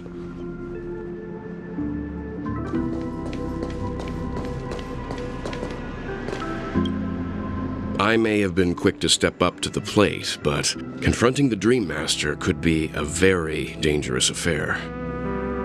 Uh-huh? Even you're saying that, Mr. Yang? How powerful is that Dream Master? He's the leader of the families of Penacony, and he has the entire power of the Harmony behind him, not to mention the Stellaron in his possession. We must proceed with great caution. Maybe you can just stay behind this time, Mr. Yang? No, that won't do. Even if we count Robin as an ally, something felt off about Mr. Sunday just now. Although, I can't quite put my finger on it. I have to make sure he won't turn against us when things start to get dicey.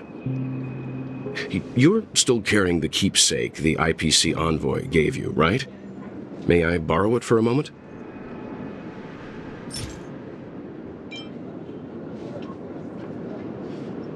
Huh. I knew it. As I suspected, this chip Aventurine gave to you is actually a miniature transmitter. If I'm right, he intends to use it to track your location or contact you when needed. As it so happens, this may actually be of some use in the current situation. Aventurine? Is he still alive? And what does he have to do with our mission to confront the Dream Master? Remember what I said earlier? Working with the IPC is a way to keep the family in check. If negotiations go south and the family show their true colors by going after the Stellaron, I'll use this transmitter to send a message to the IPC. It'll be just the opportunity the IPC ambassador was hoping for. The only question mark in all of this is Aventurine's current status. But the IPC is always listening, especially senior strategic investment department heads like him. Getting the message across shouldn't be a problem.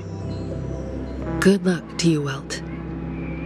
Well, you take care too. If anything goes wrong, don't worry about me. Just make sure to seal the Stellaron. Spoken like a true hero. Even if the Dream Master is innocent, the family's corruption runs deep. I won't make the same mistake Mikhail did. Let's wish him the best of luck. Don't you have something else to tell us, Gallagher? Why would you say so? Before we departed, the conductor asked us to inquire about the three Nameless in Penacony. We've already collected intel about Rosalina and Tiernan, so the only one left is legwork. If I'm not mistaken, we've already met him somewhere, haven't we? It's not enough to say meet. But the answer is pretty obvious. After all, I've hinted at it in quite an evident way. I've been watching over you ever since I received the reply from the Astral Express, and I've seen the great effort you all put into linking different realms together across the cosmos. And now, after getting this far all in one piece, you have truly proven yourselves. Miss Himiko, were you the one who repaired the Express and got it sailing through the cosmos again?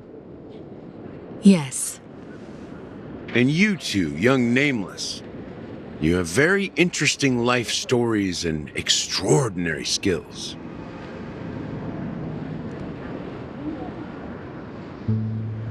I don't know much about my life story, but I do have extraordinary skills. You're full of energy. Please send my regards to the conductor, Pom Pom.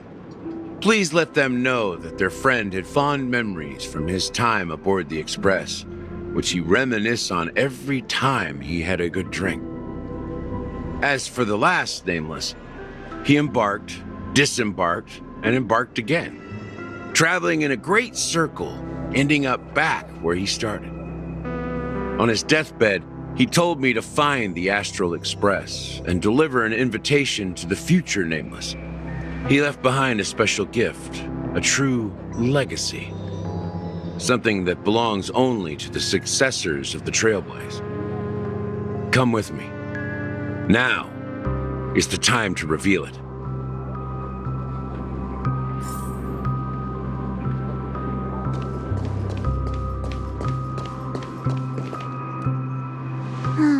Back here again. Sometimes I feel like you're still alive, old friend. Like you've still got so much to say and do. I've kept my promise and brought the future Trailblazers you've waited so long for.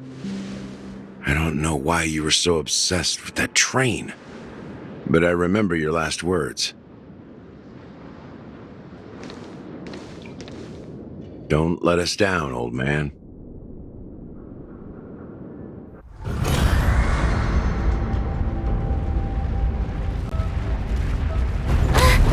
What's happening?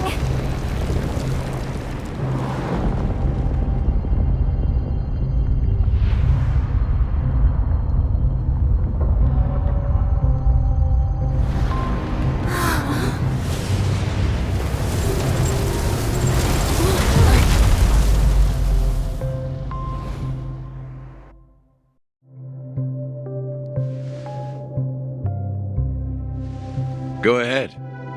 His resting place lies in the garden up ahead. The first and last Nameless of Penacony. Mikhail Char Legwart, the Watchmaker.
Sure enough, the Watchmaker is the third Nameless.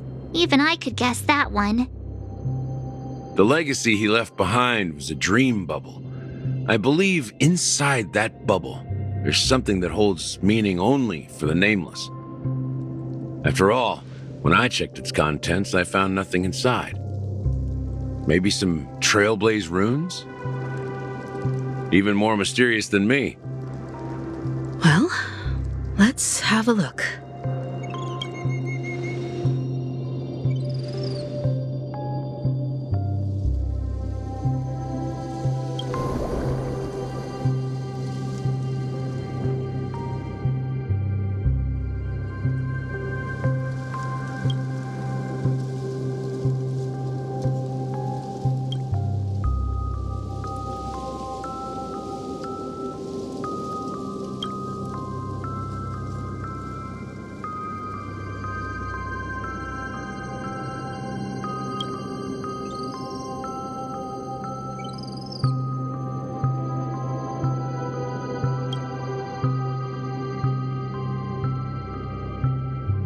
Wait, what's going on? Seriously? There's nothing inside this dream bubble? How could a dream bubble be empty? Just as I suspected. That old man always had this strange belief in the nameless and the trailblaze, and I never understood where he got that confidence from. Especially since he never managed to get in touch with the Express while he was alive. I could never figure out what was going on in that old man's head. But this empty dream bubble is so typical of him. He was always full of weird fantasies and incomprehensible romanticism. That mischievous old man. Well, I didn't expect him to leave anything concrete behind anyway. Don't think that's the case, Gallagher. I'm sure Mikhail has left us the most precious thing of all. Don't start getting all philosophical on me, all right? Just as Mikhail believes in the nameless of the future, we unconditionally believe in the nameless of the past. How could they leave with regrets for the future when they were ready to dedicate their lives to the land they loved? There must be something contained in this dream bubble. It's just we haven't figured it out yet. You also have faith in the Watchmaker, don't you, Gallagher? Well, I'm a follower of the Enigmata. My philosophy forbids me to have faith in anything. That's why I understand what faith means in the path of Trailblaze. And I also want to know what he left behind. I'll leave it to you guys then. Can I borrow your pet?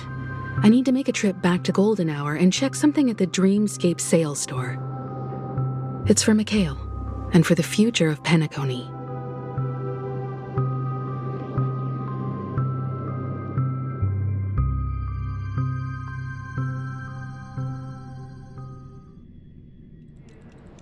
Welcome to the Reverie Hotel. How may I help you? Greetings. We're the Nameless from the Astral Express, and we'd like to check in. The Astral Express? But I thought... Yes, my companion's already checked in. My name is Dan Hung, and I believe my personal information is recorded in your system. I see, but your companion said you wouldn't be coming due to a change of plans. Now the plans have changed again. And you are... Me? I'm Pom Pom, a new nameless who's also with the Astral Express. He's my fellow trailblazer. We responded to the family's invitation before he boarded the express, so he wasn't registered in your system. Is it possible to accommodate him as well? Oh, I see. Another one of the Nameless had a similar situation. Seems like a lot of people are joining the Trailblaze these days. Since there's a precedent, it shouldn't be a problem. Just give me a second to contact your companions. I'm sorry, dear guests, but it seems I'm unable to reach the other members of the Astral Express. What do you mean by unable to reach them? My apologies. This is the first time I've encountered a situation like this. However, the system indicates that those guests are still in the dreamscape. How about this? Give me their room number, and we'll go check on them ourselves. I'm afraid that's not possible. I need to verify both of your identities before I can share any guest information. How about you just wake up someone? Let's say, Welt? I'm sorry, but there are strict rules regarding forced awakening. It cannot be done without the proper clearance. So nothing works, huh? What's your solution then? Are you saying we sleep here? At the reception? Please be patient. We need to contact your companions in order to confirm your identities. And now it seems you need to confirm our identities before you can contact our companions. It seems so. Fudge! Look, nothing personal, but if you can't handle this, go find someone else who can, okay? Please calm down, dear guests. I do recall that Mr. Sunday, the Oak family head, personally handled this issue earlier. Oh, please wait a moment while I contact him. I don't think she's trying to give us a hard time. She really just doesn't know what to do. I have a bad feeling about this. You tried to contact them on the Express earlier, but they didn't respond. Something doesn't seem right. I need to leave for a moment. You can stay here with the receptionist. Sure thing. Just don't keep me waiting forever.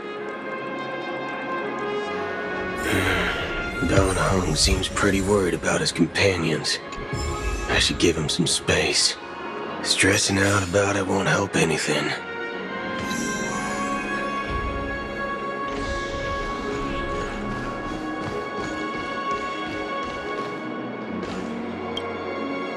The Charmony Festival is about to start! I'm so excited!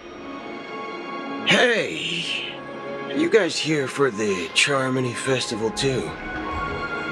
Well, I didn't come all the way here specially for the festival. Honestly, I don't really even know what it's about. But I heard it's a lot of fun! Well, back in my homeworld, Anaria, we have festivals like that all the time. My dad threw me a birthday party one time that was just as extravagant as the Charmony Festival. Oh, come on! The Charmony Festival is a once-in-an-Amber Era event! How can a birthday party compare? Well, you never know, right? Maybe on her world, birthdays only happen once in Amber Era. Anyway, let's forget about that. Have you heard about the, unsettling things happening in the dreamscape? Unsettling things? What could possibly go wrong? It better not ruin the Charmony Festival! I've been looking forward to it! Relax. With a big event like this, there's bound to be lots of gossip and rumors. Don't worry. If anything does happen, the family will be on top of it. Oh, that's a relief. I didn't come all this way to see the festival go down the drain. Well, looks like I won't get any fudging clues out of these two. They're clueless.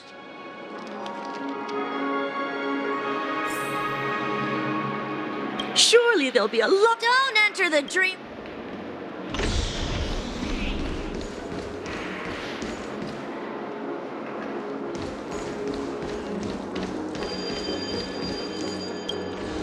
Greetings. I'm Cody of the Bloodhound family, head of security for the hotel. How may I assist you?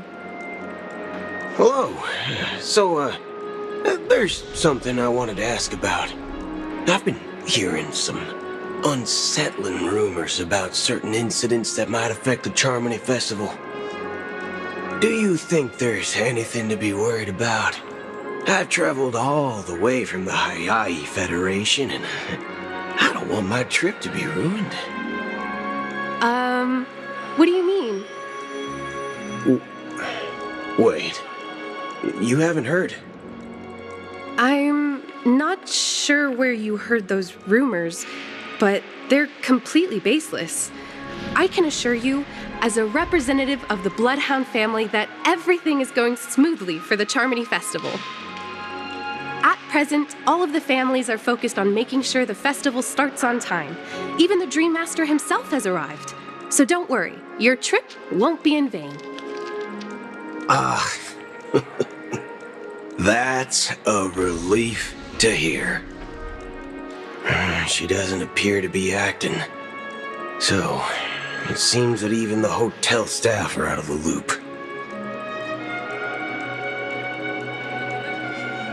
Back already?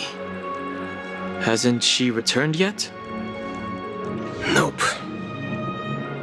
I'm starting to wonder if sending her to contact Sunday was a good idea. Neither the staff nor the guests seem to know anything about what's happening in the dreamscape, and wherever we go, all we see is people enjoying themselves. Definitely not a good sign. I agree. Another unusual thing is that the Oak family is supposed to be in charge of organizing the council and managing everything inside and outside the dreamscape. However, I walked around the hotel but didn't meet a single member of the Oak family on such an important day. Well, I'll be forked. If I remember correctly, the head of the Oak family is that Sunday guy, right? We shouldn't linger here too long. Let's go back to the Express for now. Not so fast. Have you ever robbed VIPC, bro? If you run away now, everyone will be chasing after you. Are you suggesting we sit here and do nothing? I wouldn't say do nothing, but let's stay put for now. Even if the family has ulterior motives, they couldn't have anticipated us showing up here. We're the surprise factor for them. They don't want to attract unwanted attention from certain outsiders, so they won't do anything reckless. See? The IPC lackeys are keeping a close eye on this hotel. If I were a family member, I'd find an official excuse and keep the surprise factors here. If we just wait here, that would be like walking into their trap. Of course, we don't need to walk into their trap. I gave a backup plan to the memo keeper. If it turns out we won't be allowed to enter the dreamscape, she'll order a drink for me in the VIP lounge at the hotel. In reality, a secret signal. That's right. Oh, a concrete object can indeed help the memo keeper establish a connection with you. But Boot Hill, if you have more backup plans in the future, I hope you'll let me know in advance. I'm sorry, but it's one of my quirks. I have too many unreliable friends. And if I reveal that I have backup plans, things can go awry. And that would leave all backup plans completely useless. How do we get into the VIP lounge? This is where my street smarts come into play.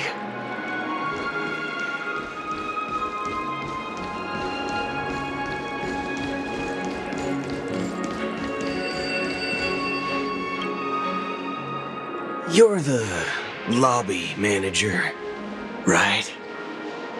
Yes, I am. How may I assist you? We're the Nameless from the Astral Express. We wanted to check in, but there's something wrong with your system.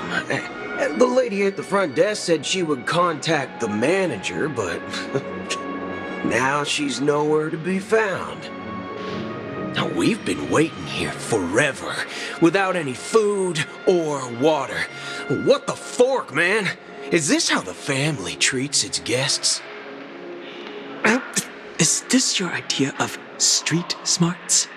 Starting an altercation? It's called standing up for your rights. I apologize for the inconvenience. Please wait while we try to contact Mr. Sunday. I'll arrange 2 premium seats in the VIP lounge so you can rest there while you wait. See? Just like that. Just don't call yourself nameless next time. Wow, this bar's something else. Certainly worthy of the planet of festivities.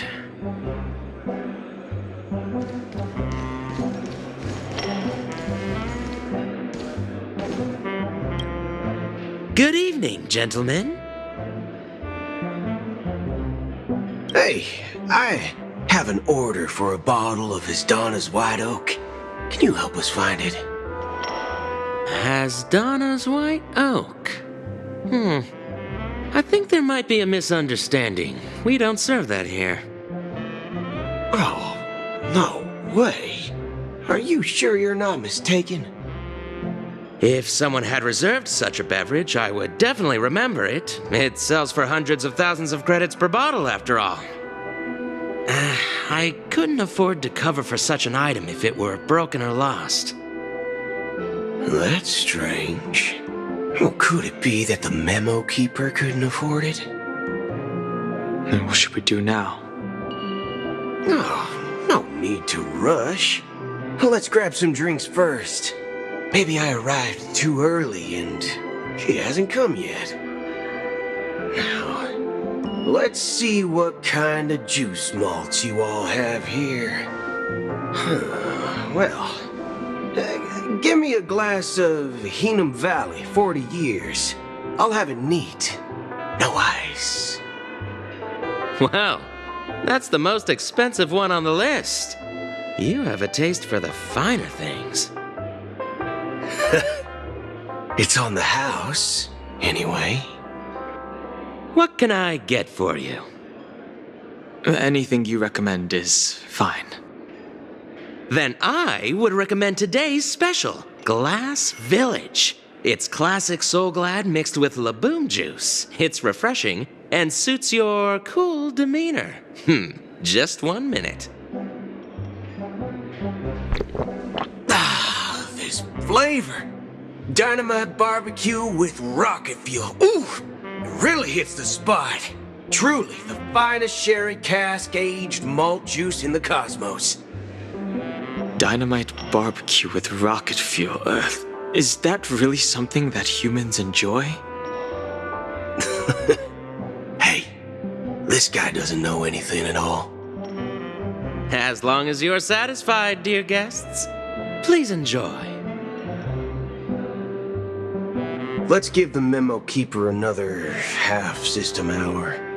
If she doesn't show up, we'll need to come up with a new plan. In the meantime, let's take stock of the situation. What do you think? The situation is unclear. Something must have happened on the planet of festivities, but the public is unaware of it. Someone in a position of power within the family must be covering it up. It's unusual for the followers of the Harmony to invite other factions, let alone the IPC and the Masked Fools. If what you said about the Emanator of the Nihility is true, the situation in Penacony is a little complicated, to say the least. Actually, there's something else I'm concerned about. Regarding Acheron. As you know, the faction that follows the path of the hunt are some of the most dangerous folks in the cosmos to mess with. I mean, who in the right mind would impersonate the Cienjo Alliance or the Galaxy Rangers? It's like asking for a death wish. Isn't there a saying among the Cienjo people that the Rainbow Sect lets their luck's arrow do all the beating. Talking. Do all the talking. Well, you know what I mean. Even though the Galaxy Rangers have been out of sight for years, we've been keeping an eye on this region.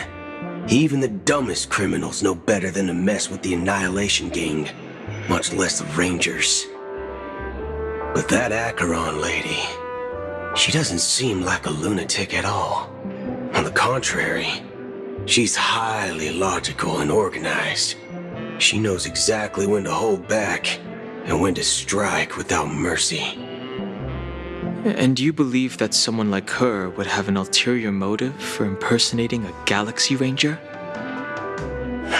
I'm not entirely sure, but I do have my suspicions.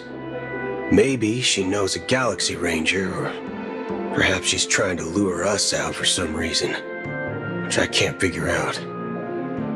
Anyway, what worries me more are the anomalies within the family. They've summoned followers from various paths for the festival. No matter how generous such a gesture is, this move seems highly unusual.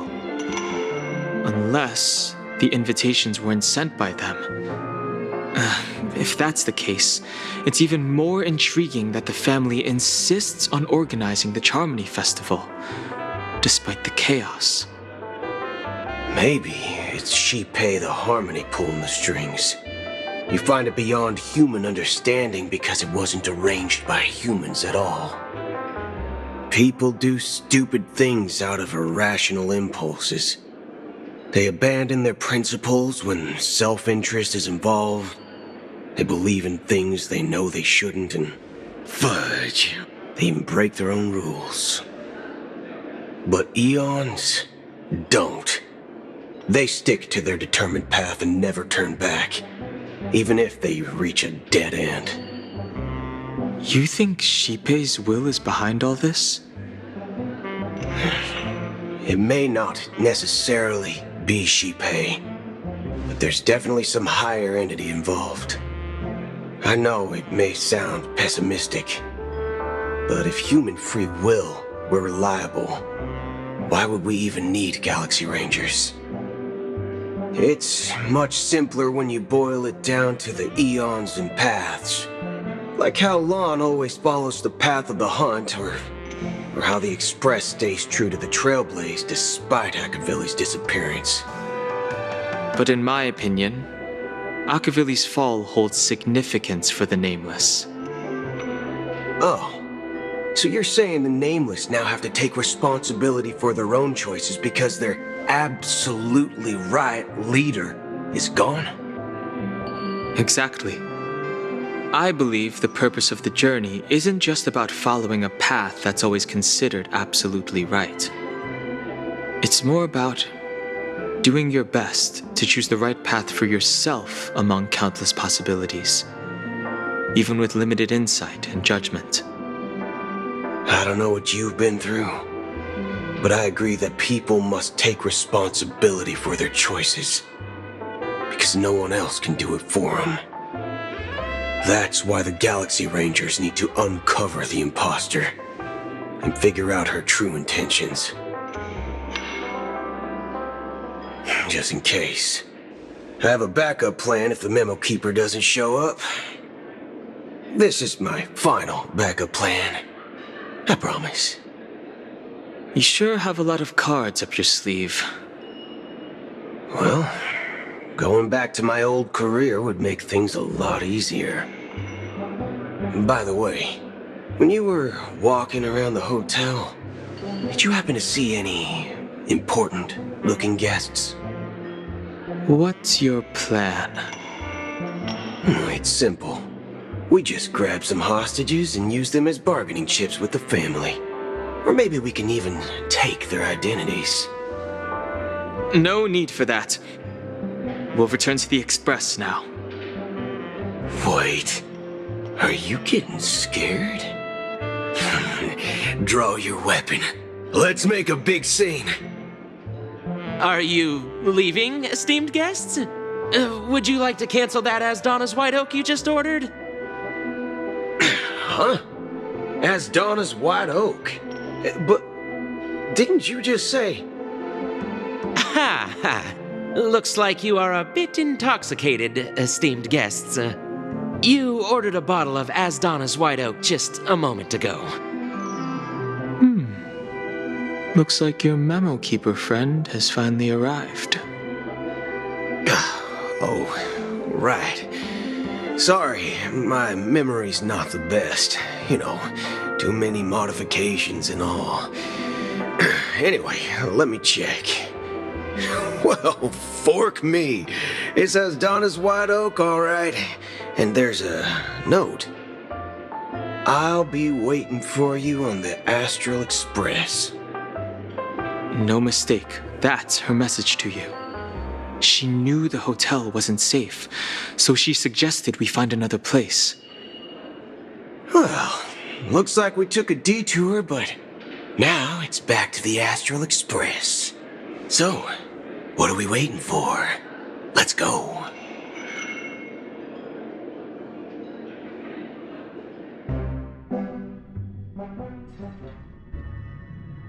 You're back?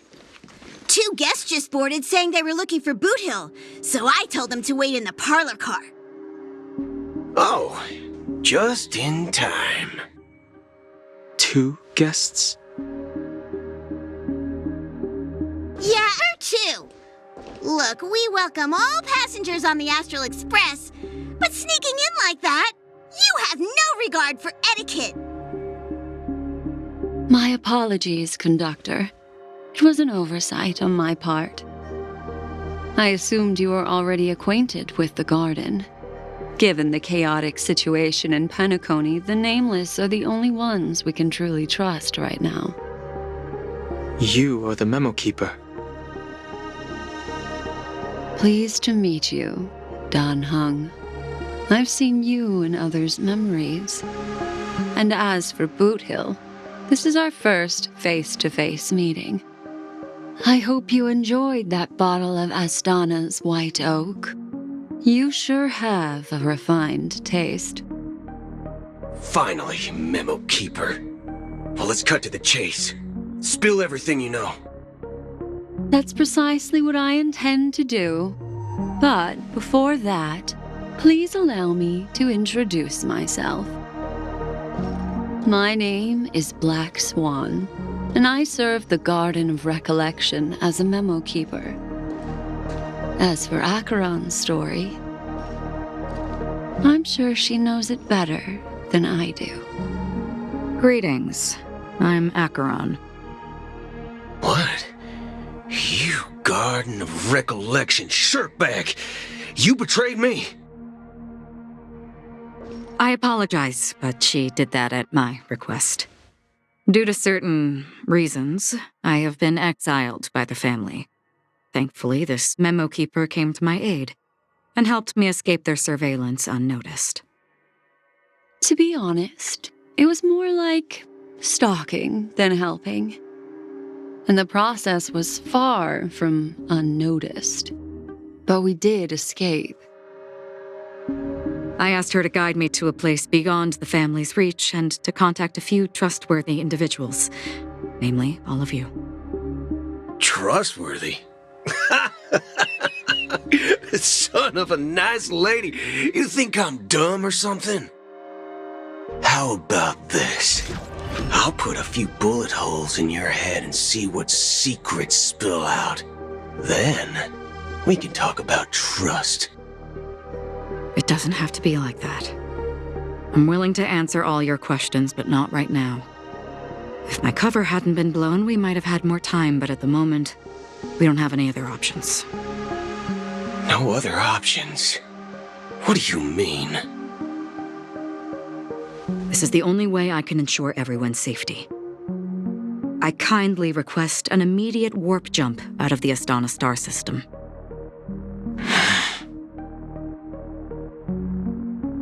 This passenger is requesting...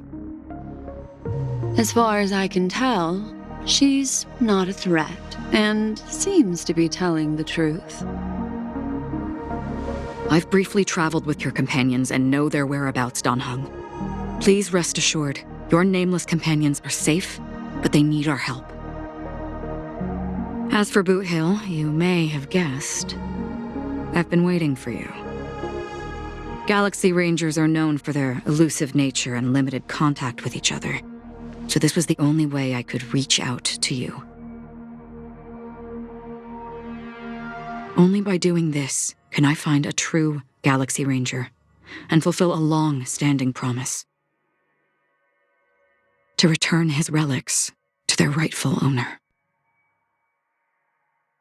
Someone once told me that every rainfall is like a gift from the heavens, a sign of their mercy upon the world.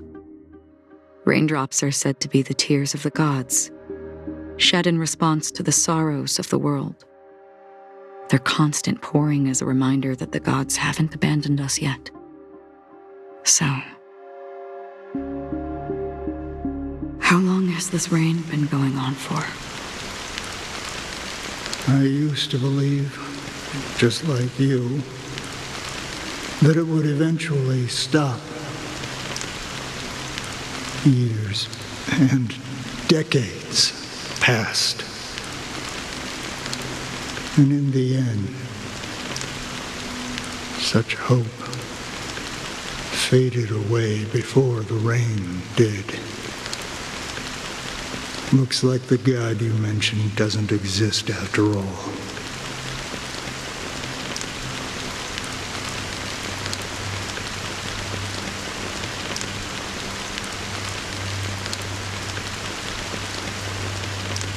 Well,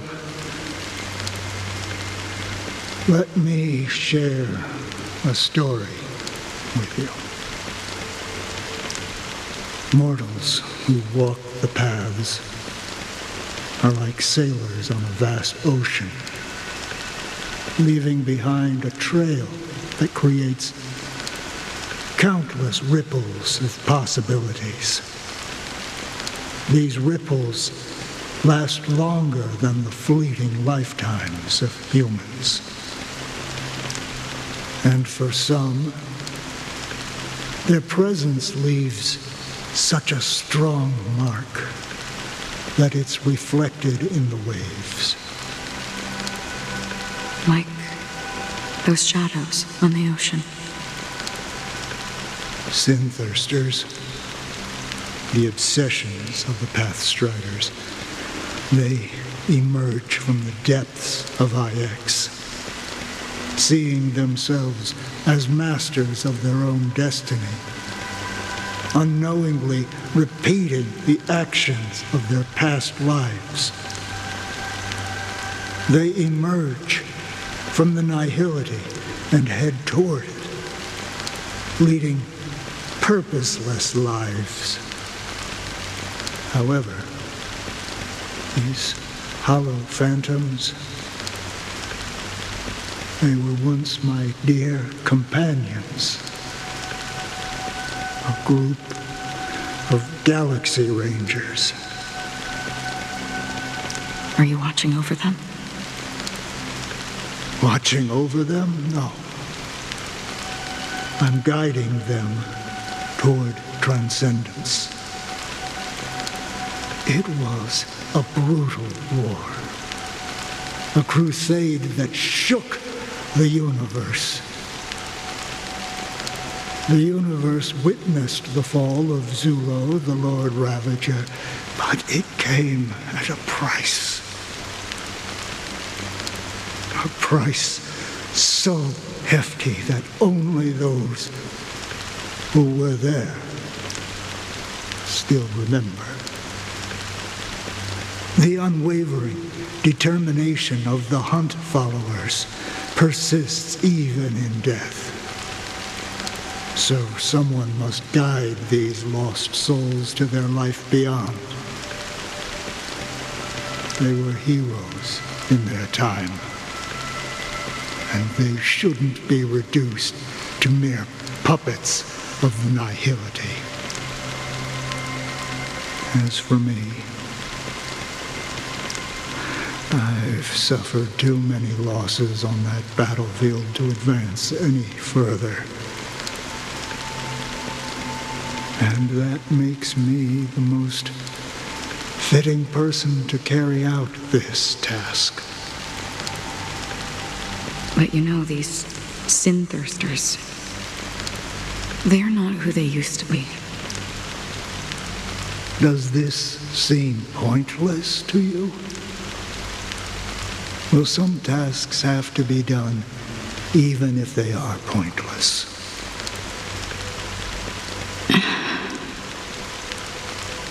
I can help you. For what? For the meaning of the nihility. That's what I've been seeking.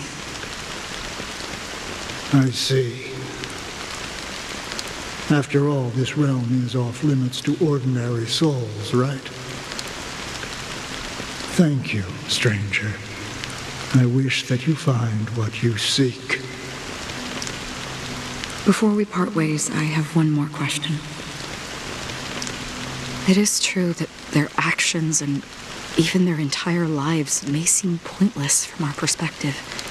But if, and it's just an if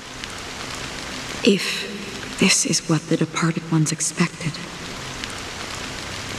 should we try to change it? A good question, and a profound one. I don't know the answer. What I do know is that one day I too will pass away. And when I bid farewell to this world, someone will stand at my grave and place a bouquet of flowers on it.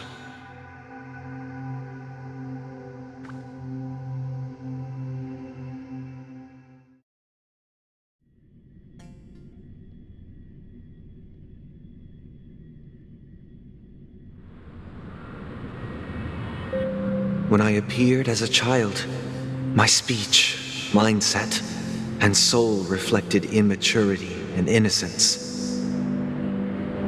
As I grew into adulthood, I left behind my childlike side.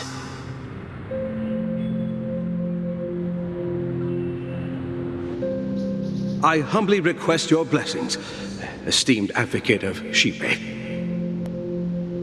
Come to me, my kinship. I have sought their presence with us. As you wish. I have faithfully served the Alfalfa family for nearly a decade, promoting the path of the harmony to the best of my ability. However, I made a mistake yesterday. While I was preparing dinner for the family head, I accidentally dropped a prepared dish on the floor. Out of laziness, I lied and claimed that everything was ready.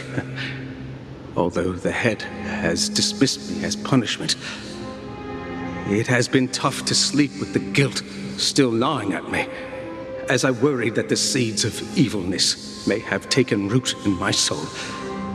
So, I confess to you now to seek atonement for my sins.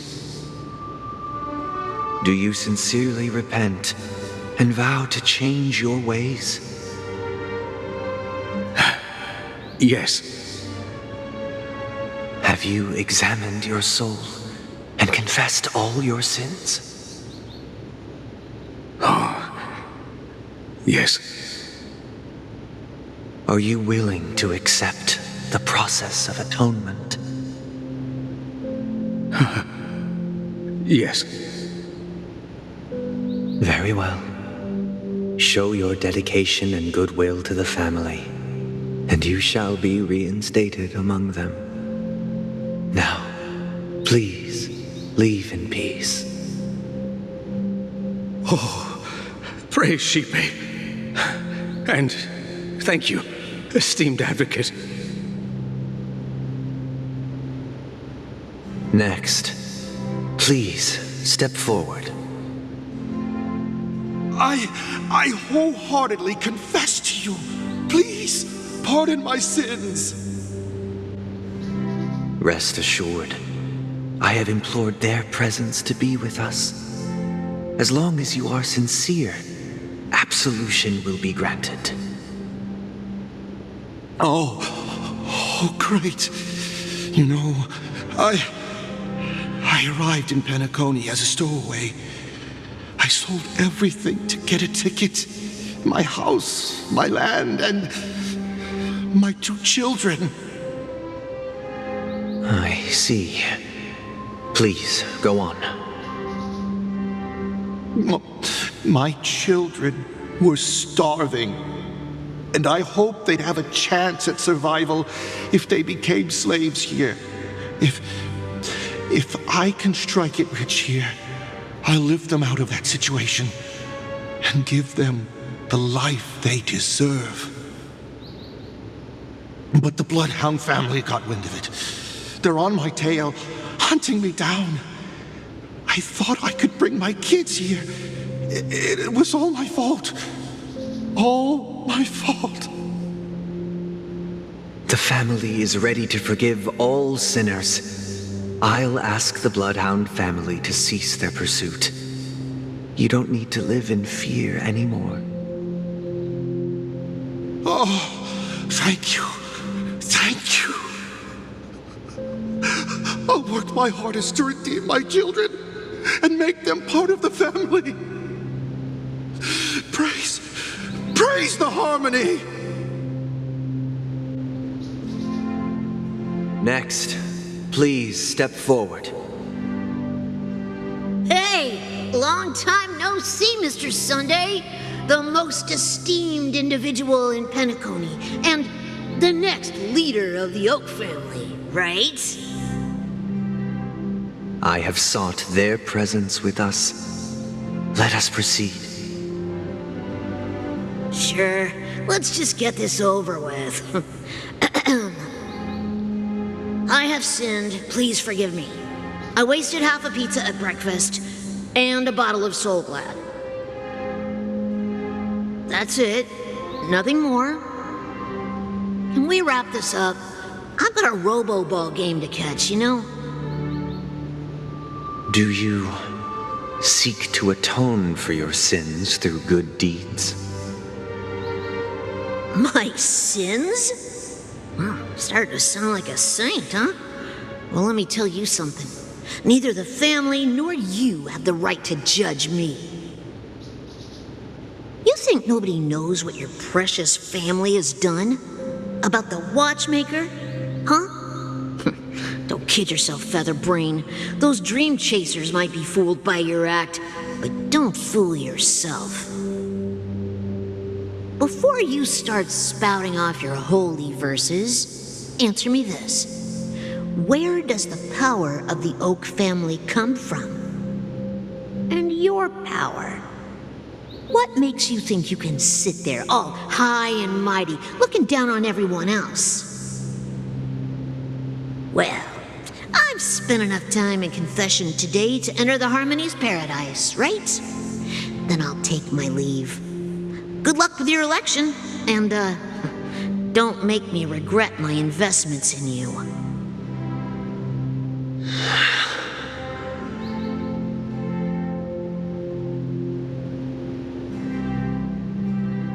Oh, revered triple-faced soul, hear my doubts.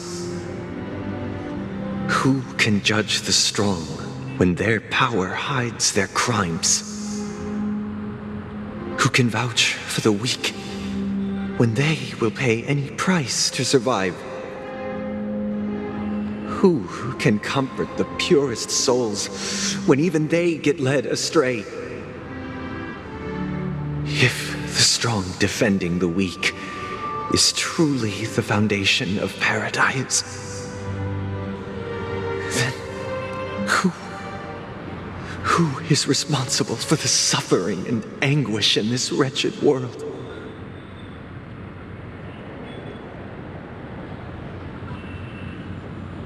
Brother? Brother? Brother, are you all right? I'm fine.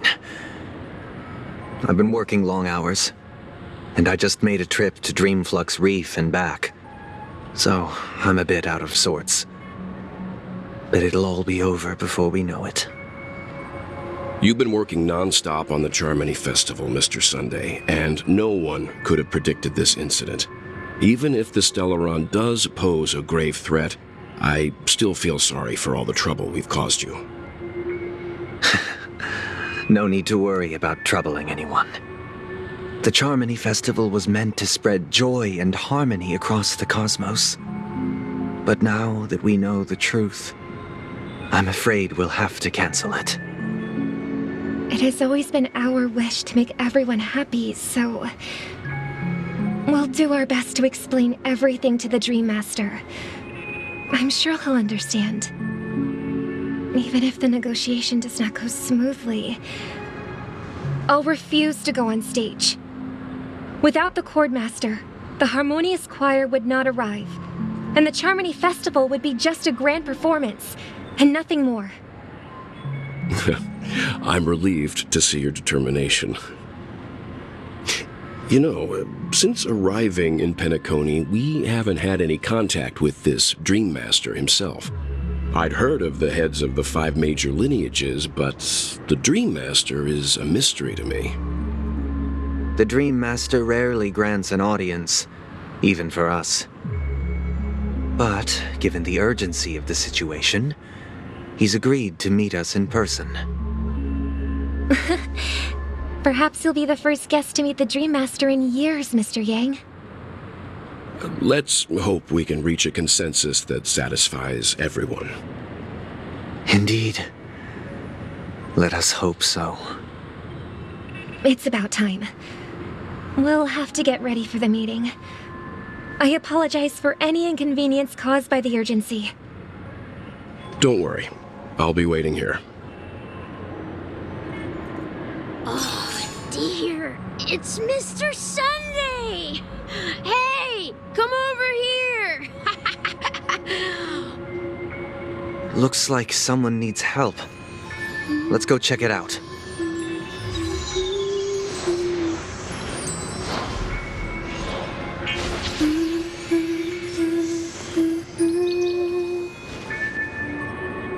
Thank you for everything you've done. I'll be waiting here.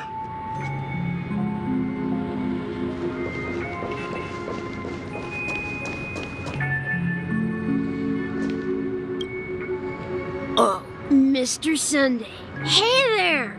Okay, see the moon in the sky? It's about the size of the cap on my Soul Glad bottle. If I just reached out my hand, I could grab the moon, couldn't I? The moon? You mean the Grand Theater? Yeah. Look at me. I've been away from home for too long. I must be missing that moon. But it's no big deal. The Grand Theater here looks much better than the moon back home. It's just magnificent. They told me not to sell everything I had just to come to Penacony. How short-sighted. Selling everything you had? Why would you go to such lengths? Why? Can't you see? Life back home is miserable. It's not really living at all. It's better to be here at Penacony. No pain, no worries about tomorrow, just sweet dreams. You can do whatever you want. That's what I call living. Yeah, now this is the life. Is this truly living? Huh? What did you say, young lady? I didn't quite catch that. Oh, it's nothing, sir. You see, the traffic on Glock's Avenue can be dangerous. How about I ask a Bloodhound family member to escort you to Ideen Park over there, so you can continue enjoying your sweet dream? Oh, yeah, that's a great idea. Wow, No wonder you were the leader of this sweet dream. You're totally a lifesaver. See you around, Mr. Sunday. And it was nice chatting with you.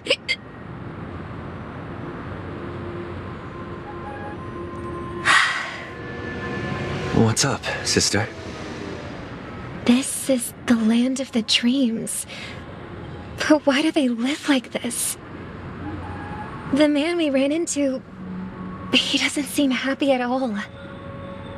Even though sweet dreams are nice, they're just illusions. But for him, they're the only way to survive, even if it means giving up on reality. That's not really living at all.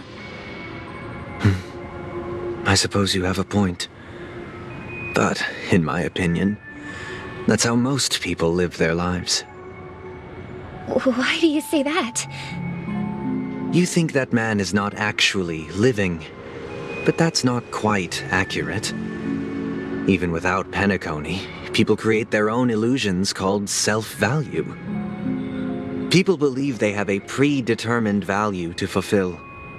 Gaining value means gaining power, and those deemed worthless are seen as the weak. However, value doesn't come out of thin air, and there's a limit to it. To accumulate value, people have to take from others. So, the weak get exploited and oppressed. Are you suggesting that this is not how things should be? Exactly. But, ironically, people don't think there's anything wrong with it, because they uphold the illusory notion of self-value, and even the weak believe in it. The survival of the fittest. That's where all the tragedies in the world come from. People come to the sweet dream in Penacony to escape from that reality and find solace. No tragedies exist here, only happiness, although in its nascent form. Isn't that the same paradise we yearn for in our dreams? Perhaps that man is just an exception. Let's not jump to conclusions. We should experience the dreamscape ourselves, just as I did at Dreamflux Reef. Yes, seeing is believing. I'll accompany you. The Dream Master hasn't shown up yet, so we have some time for a stroll.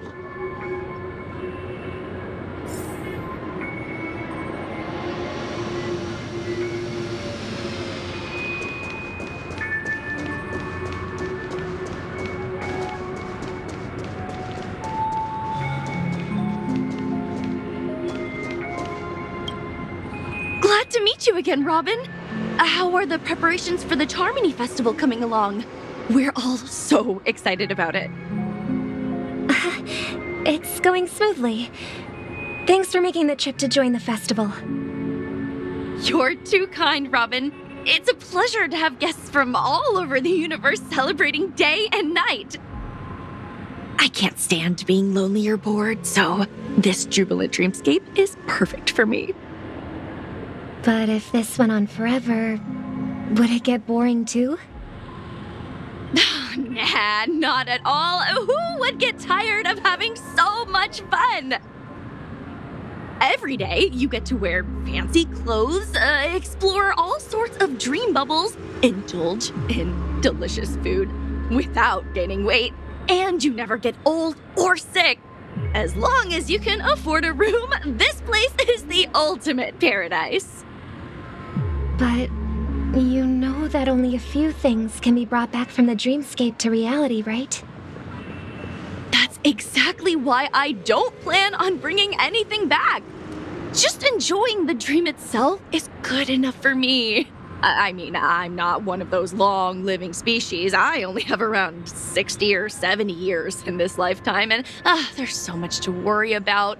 Being happy here is pure bliss. Only in this sweet dream can I truly feel like I'm in control of my life and fate. Who would want to go back to reality after experiencing this bliss? I see. I genuinely wish you all the happiness in the world. And I wish you a fantastic performance, Robin! I'm off to the Blue Hour for the ball. See you later.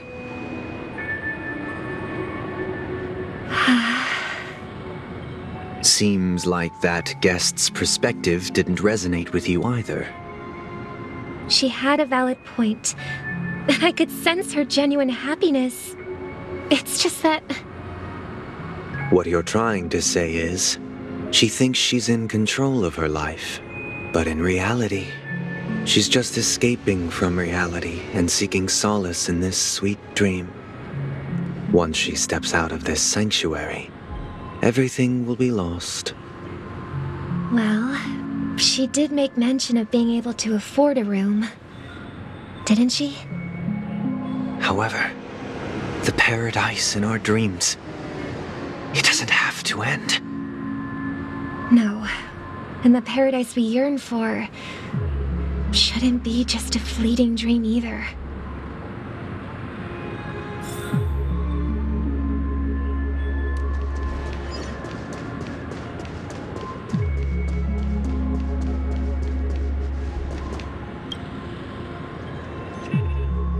The scenery in this dreamscape is truly breathtaking, isn't it? Oh, Robin. Can't believe I'm meeting you in person here. What an honor. You're right. Even though time stands still in this dreamscape, it always feels fresh. I find something new every time. A philosophical mind. I hope I'm not intruding. Oh, not at all. No. With little time left, I yearn for meaningful conversations, especially with someone as esteemed as you. Do you mind if we chat? It's my pleasure. No need to be formal. Just speak your mind. You said, with little time left. Please, forgive me for being blunt, but is that why you came to Penacony? Yeah. I was part of a war, and while escaping from the Sarkosian mothership, I got exposed to some radioactive materials. And then, all my comrades died, and my hometown was wiped out by neutron bombardments. I couldn't bear to live with everything I knew gone. That's when I heard about a possible solution here, so I came. How heart-wrenching. I hope the family has been able to help you. They have, and I'm truly grateful for that.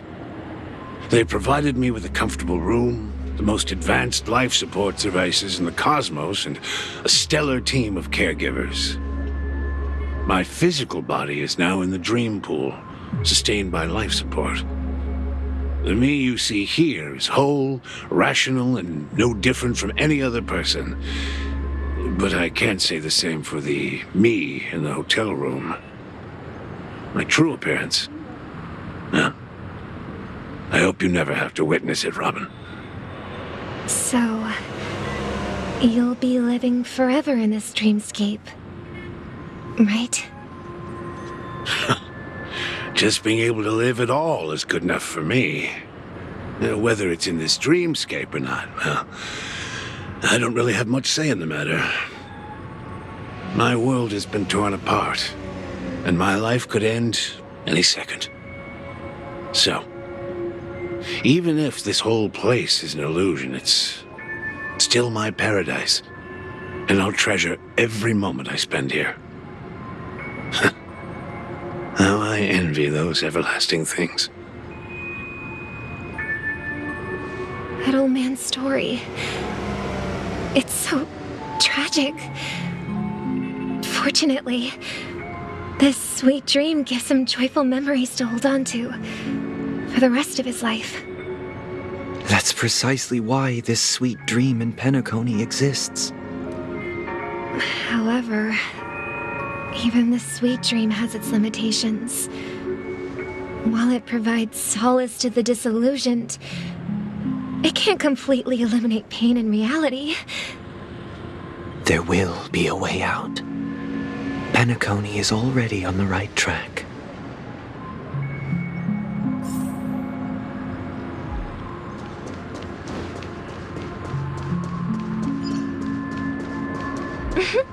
Look what we have here. A lovely young lady. Wait, is that me?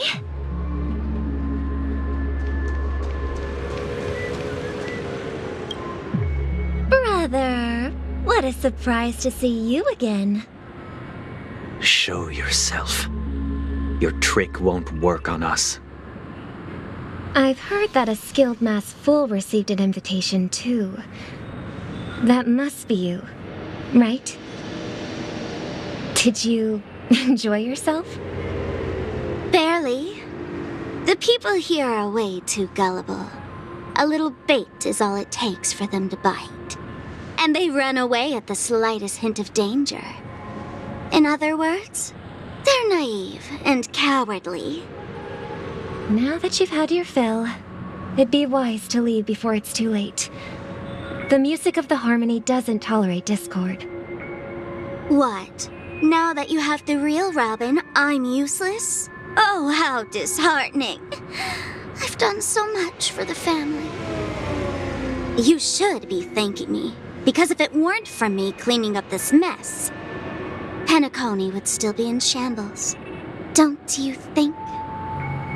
That was a personal request from the head of the Iris family, and it has nothing to do with us.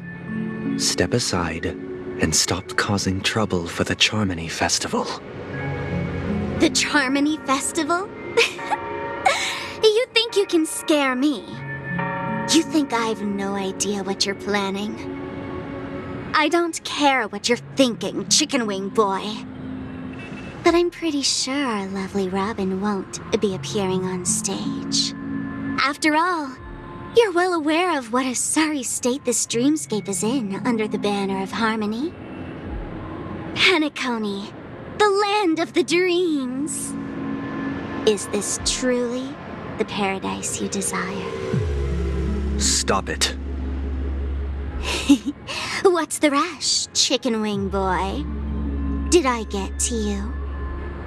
Our paradise is none of your concern, masked fool. Leave now, or the family won't tolerate you anymore.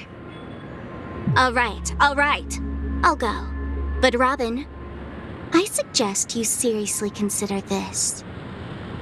Do you really believe those living in dreams can escape pain and find true happiness?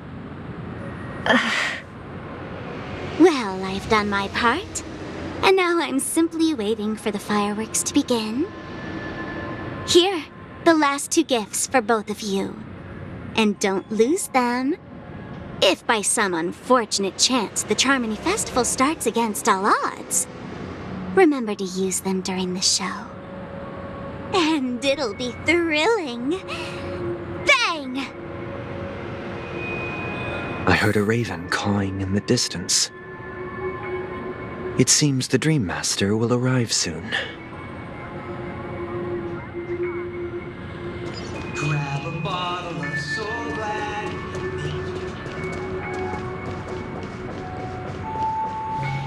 Let's wait here for the Dream Master to arrive. Okay. By the way, brother, I heard you no longer have a sweet tooth. Back when we were kids, you used to steal my desserts. Seems like a lot has changed during my absence. What exactly happened? Well, someone has to stay awake even in this sweet dream. But that someone doesn't have to be you, or anyone in particular. You're carrying too much on your shoulders, brother. The paradise in our dreams. It shouldn't be like this. Penacony is nothing more than a dream. It can't erase the worries and pain of reality, or bring true happiness. It only offers an escape from reality. Nothing more. Remember the old man we met earlier?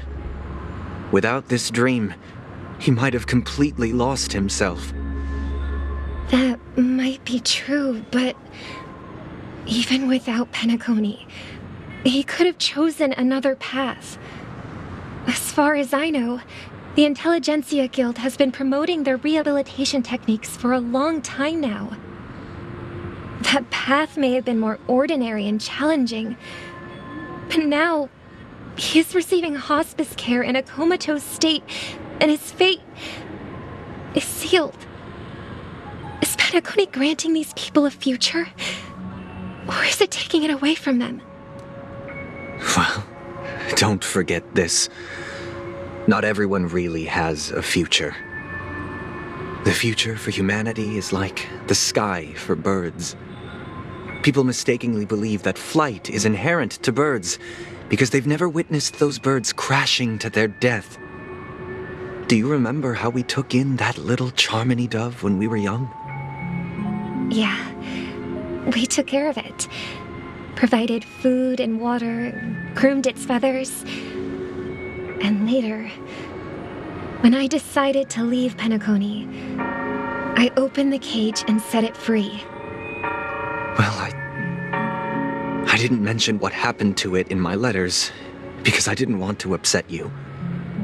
Shortly after you left, it crashed to its death right in front of your window.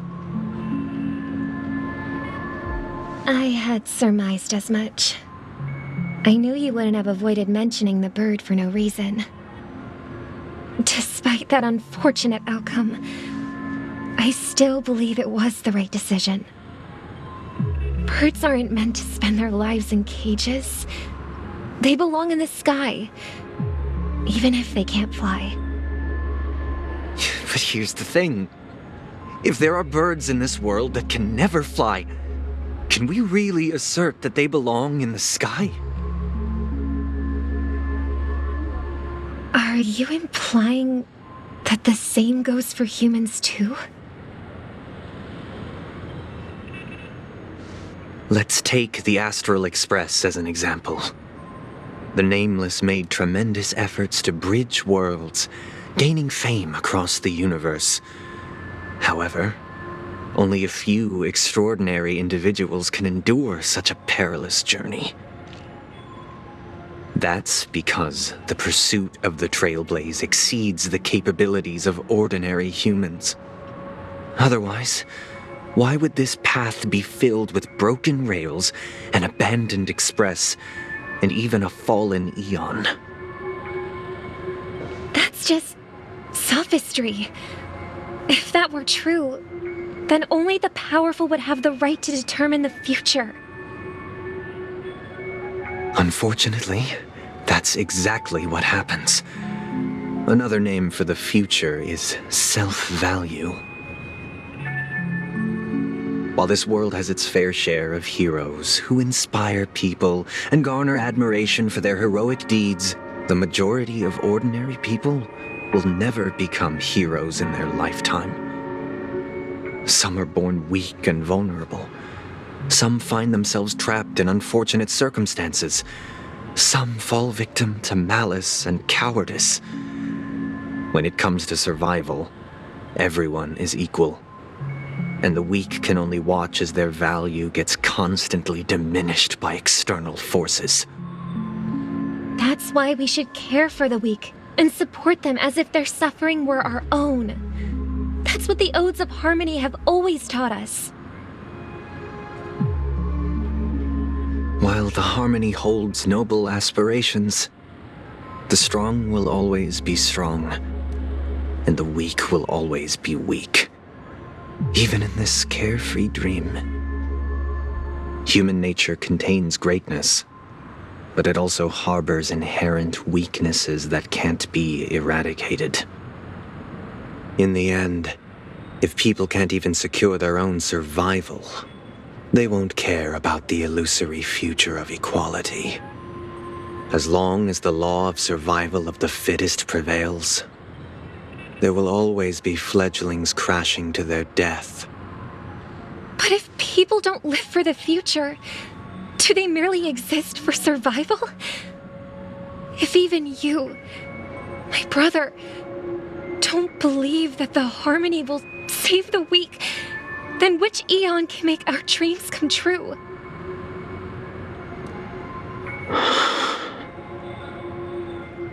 People often forget that when the first bird took flight, the entire world envisioned a future where no more fledglings would ever crash to their death. Are you reading, sister? What are you reading? Mr. Gopherwood gave me a picture book. It's about the story of the harmonic strings. If I could become a chord master, I'd like to summon Dominicus, the harmonious choir. I want to sing with everyone and spread our wishes so that all can feel happiness and joy. I see. Then I would summon the harmonious choir too. Don't you have a wish of your own, brother? Of course I do. It's just that it includes your wish and everyone else's. I long for a true paradise where everyone can find peace. Then, let's build a stage there and invite everyone to our performance so that both our wishes come true through the power of the harmonious choir. It's a deal then. Yeah, it's a deal. But how can I become a chord master?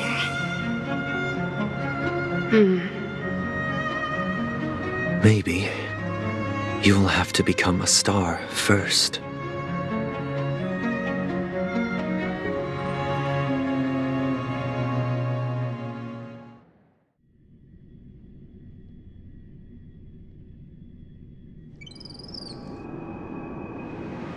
You're back sooner than I thought. Any results? Yes. And now, it's up to us to forge ahead. Since he's already carried out his last wish, my final mission is complete. But pardon me if I sound curt.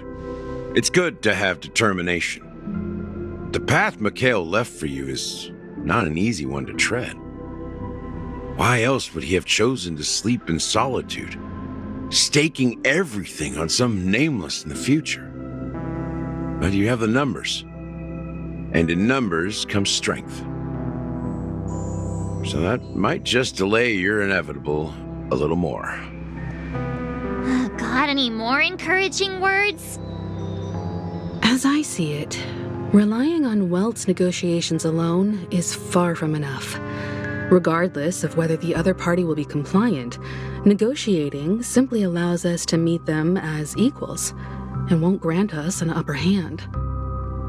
Penacony is our rival's home turf, and we already have very few chips left to play with. Rather than idly sit around while the family's got us blocked off, an offensive approach might be a wiser course of action. We're more familiar with the Stellaron's properties than most, and since it's the key to stabilizing the sweet dream, it's vital to the family's interests. By attacking their core interests, they're bound to retaliate hastily. And as the saying goes, haste makes waste. That's right. As long as we pose a threat to the Stellaron, either with words or otherwise, we have a chance at gaining the upper hand. But the problem is, on the eve of the Charmony Festival opening, how exactly are we going to get close to the theater? Family security will be airtight, and if we brute force it, even if we succeed, it's too risky. So, no one's gonna say anything? Then I'll raise my hand. I know the answer to this question.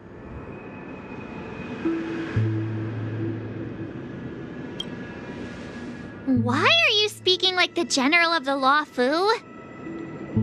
So, I heard that before the Charmony Festival begins, there'll be a pageant to kick off the festival. It's called the Soul Glad TM Festivity Auditions, or something, and it's going to be held in the moment of scorched sand. As long as we clinch the top spot, we'll be able to attain the title of Festive Superstar, and be able to personally bask in the graces of Miss Robin. Not that that's important. What's crucial is that we can enter the Grand Theater before the audience arrives. So, how do we go about participating in these festivity auditions? I've already procured special invite tickets from Miss Robin's fan club. To tell you the truth, I had been preparing to join the auditions all along, but now it looks like even if I scrape through, I probably still won't have the chance to shake Miss Robin's hand. So they're still running this thing, huh? It was originally just a publicity stunt, set up by Mikhail to drum up attention. But it looks like it might be worth a shot. We'll follow Marge's plan. Mr. Gallagher, will you be joining us? I'm afraid I won't have the time. As a virtual character, I've already completed my final mission. Whether Penacony can awaken from this dream is all down to you. Should we ever cross paths again? I'd love for you to visit the Express. All right. I'll have to add to that data bank of yours you've got on the Express. And Miss Firefly, we thank you for all your support. We're faced with a formidable enemy. As long as the Astral Express and Stellaron Hunter's objectives are aligned, we're willing to cooperate with you. We've already come this far together. I'd like to join you for the rest of your journey on Penacony. I'm pleased that we can finally fight shoulder to shoulder. I couldn't ask for a better ending. This is also the spirit of the Trailblaze. Now, everyone, let's prepare to move out.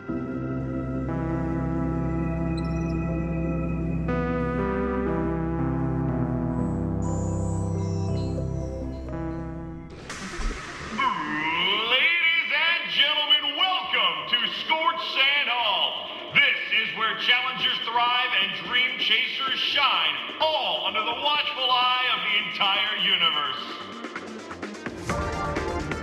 If you have ambition, dreams, and the drive, dear friend, the next superstar of Penacony's Charmony Festival could be you!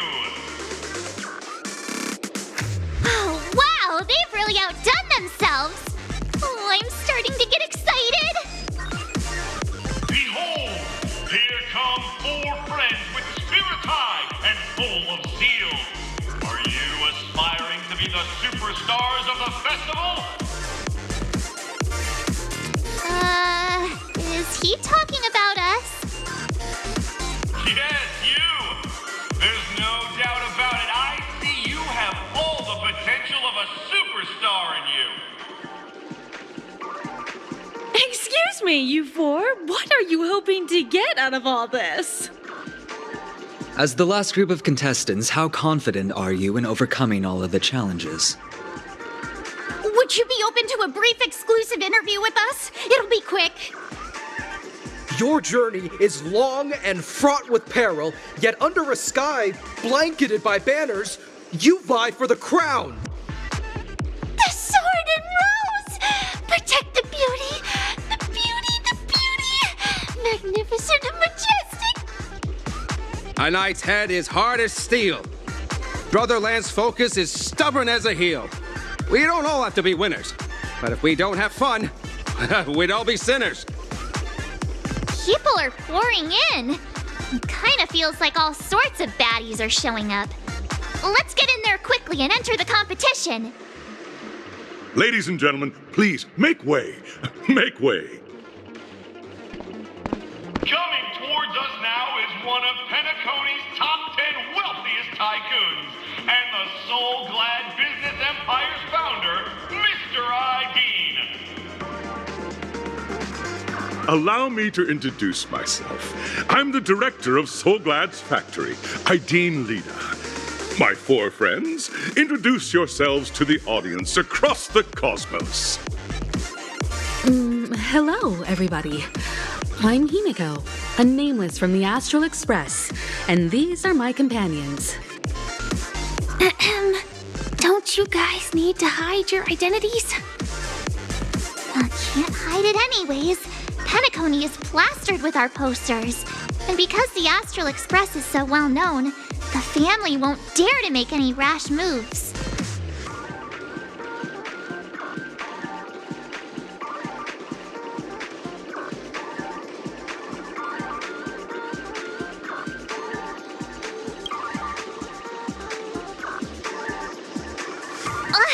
Don't expose my net handle to everyone! Hello, everyone! I'm March 7th. I'm an ordinary girl who loves adventures.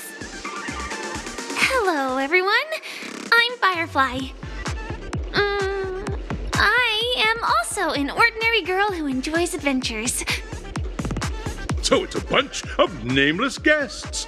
This final face-off is bound to be spectacular. Time is precious. My four friends, come with me.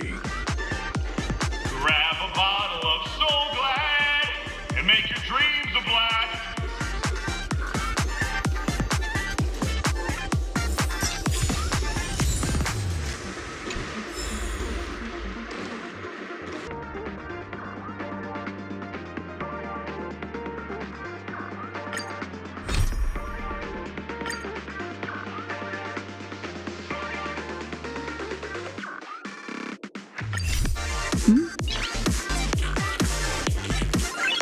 Noise.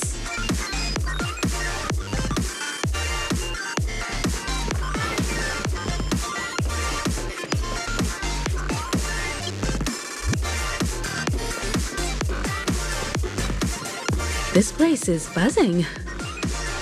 That's right.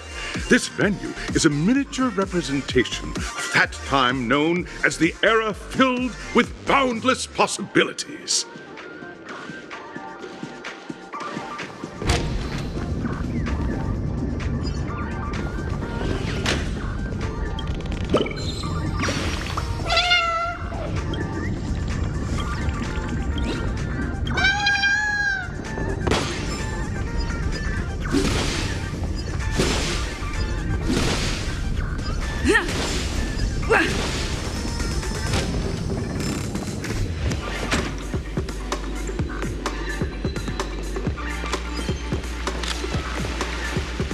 Grab a bottle of Soul Glad and make your dreams a blast. Nameless, your arrival reminds me of the grand occasion when Penacony was first established. I was still a young, bright-eyed lad back then, lured here by the watchmaker's ads, full of zeal and ready to make my first fortune in life. Once, during a particularly grueling day, I passed out and was resuscitated by a drink from Mr. Sousa. That sweet taste has since been etched in my mind, and that was what drove me to create the Soul Glad that we all know and love today. The dream-chasing era was truly a wondrous time. Oh, I miss those days, and the watchmaker. Scorched Sand Hall is my homage to that time of boundless possibilities. I wholeheartedly hope you make it to the finish and emerge as the next superstars of Penacony. Now then, is there anything you'd like to say before the competition officially begins?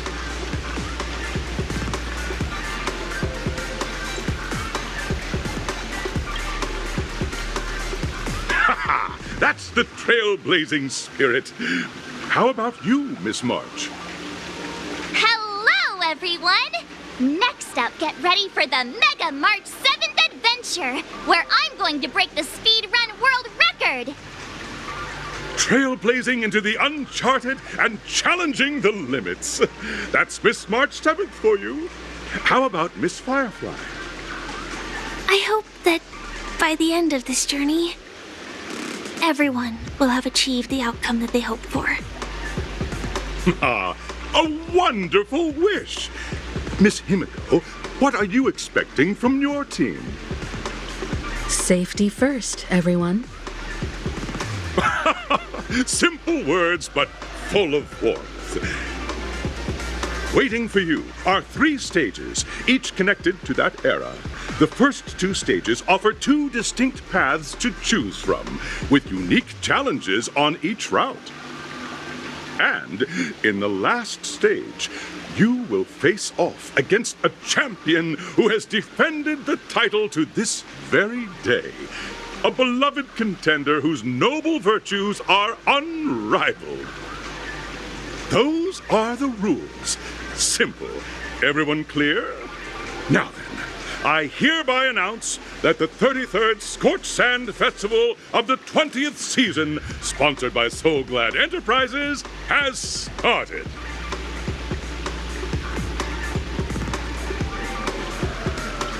Everyone, as the Charmony Festival is drawing closer, we must reach the end as quickly as possible.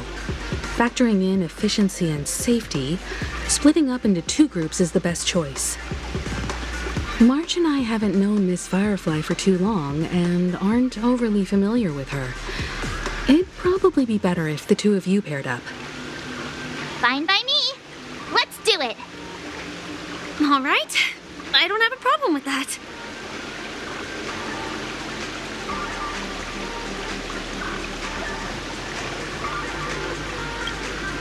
We'll split into the assigned groups then.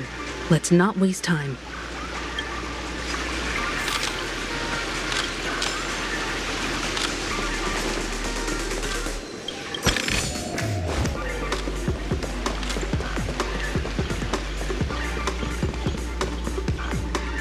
Welcome to the first stage of Soul Glad Enterprises' 33rd Scorched Sand Festival of the 20th season, Dream Play Fantasia. In this stage, you can choose between 2 challenges, the School of Acting or School of Action. In the School of Acting Challenge, you have to complete 3 performances from 3 scripts and move the panel judges. In the School of Action Challenge, you have to defeat 3 groups of enemies convincingly and reach the end. Now, make your choice.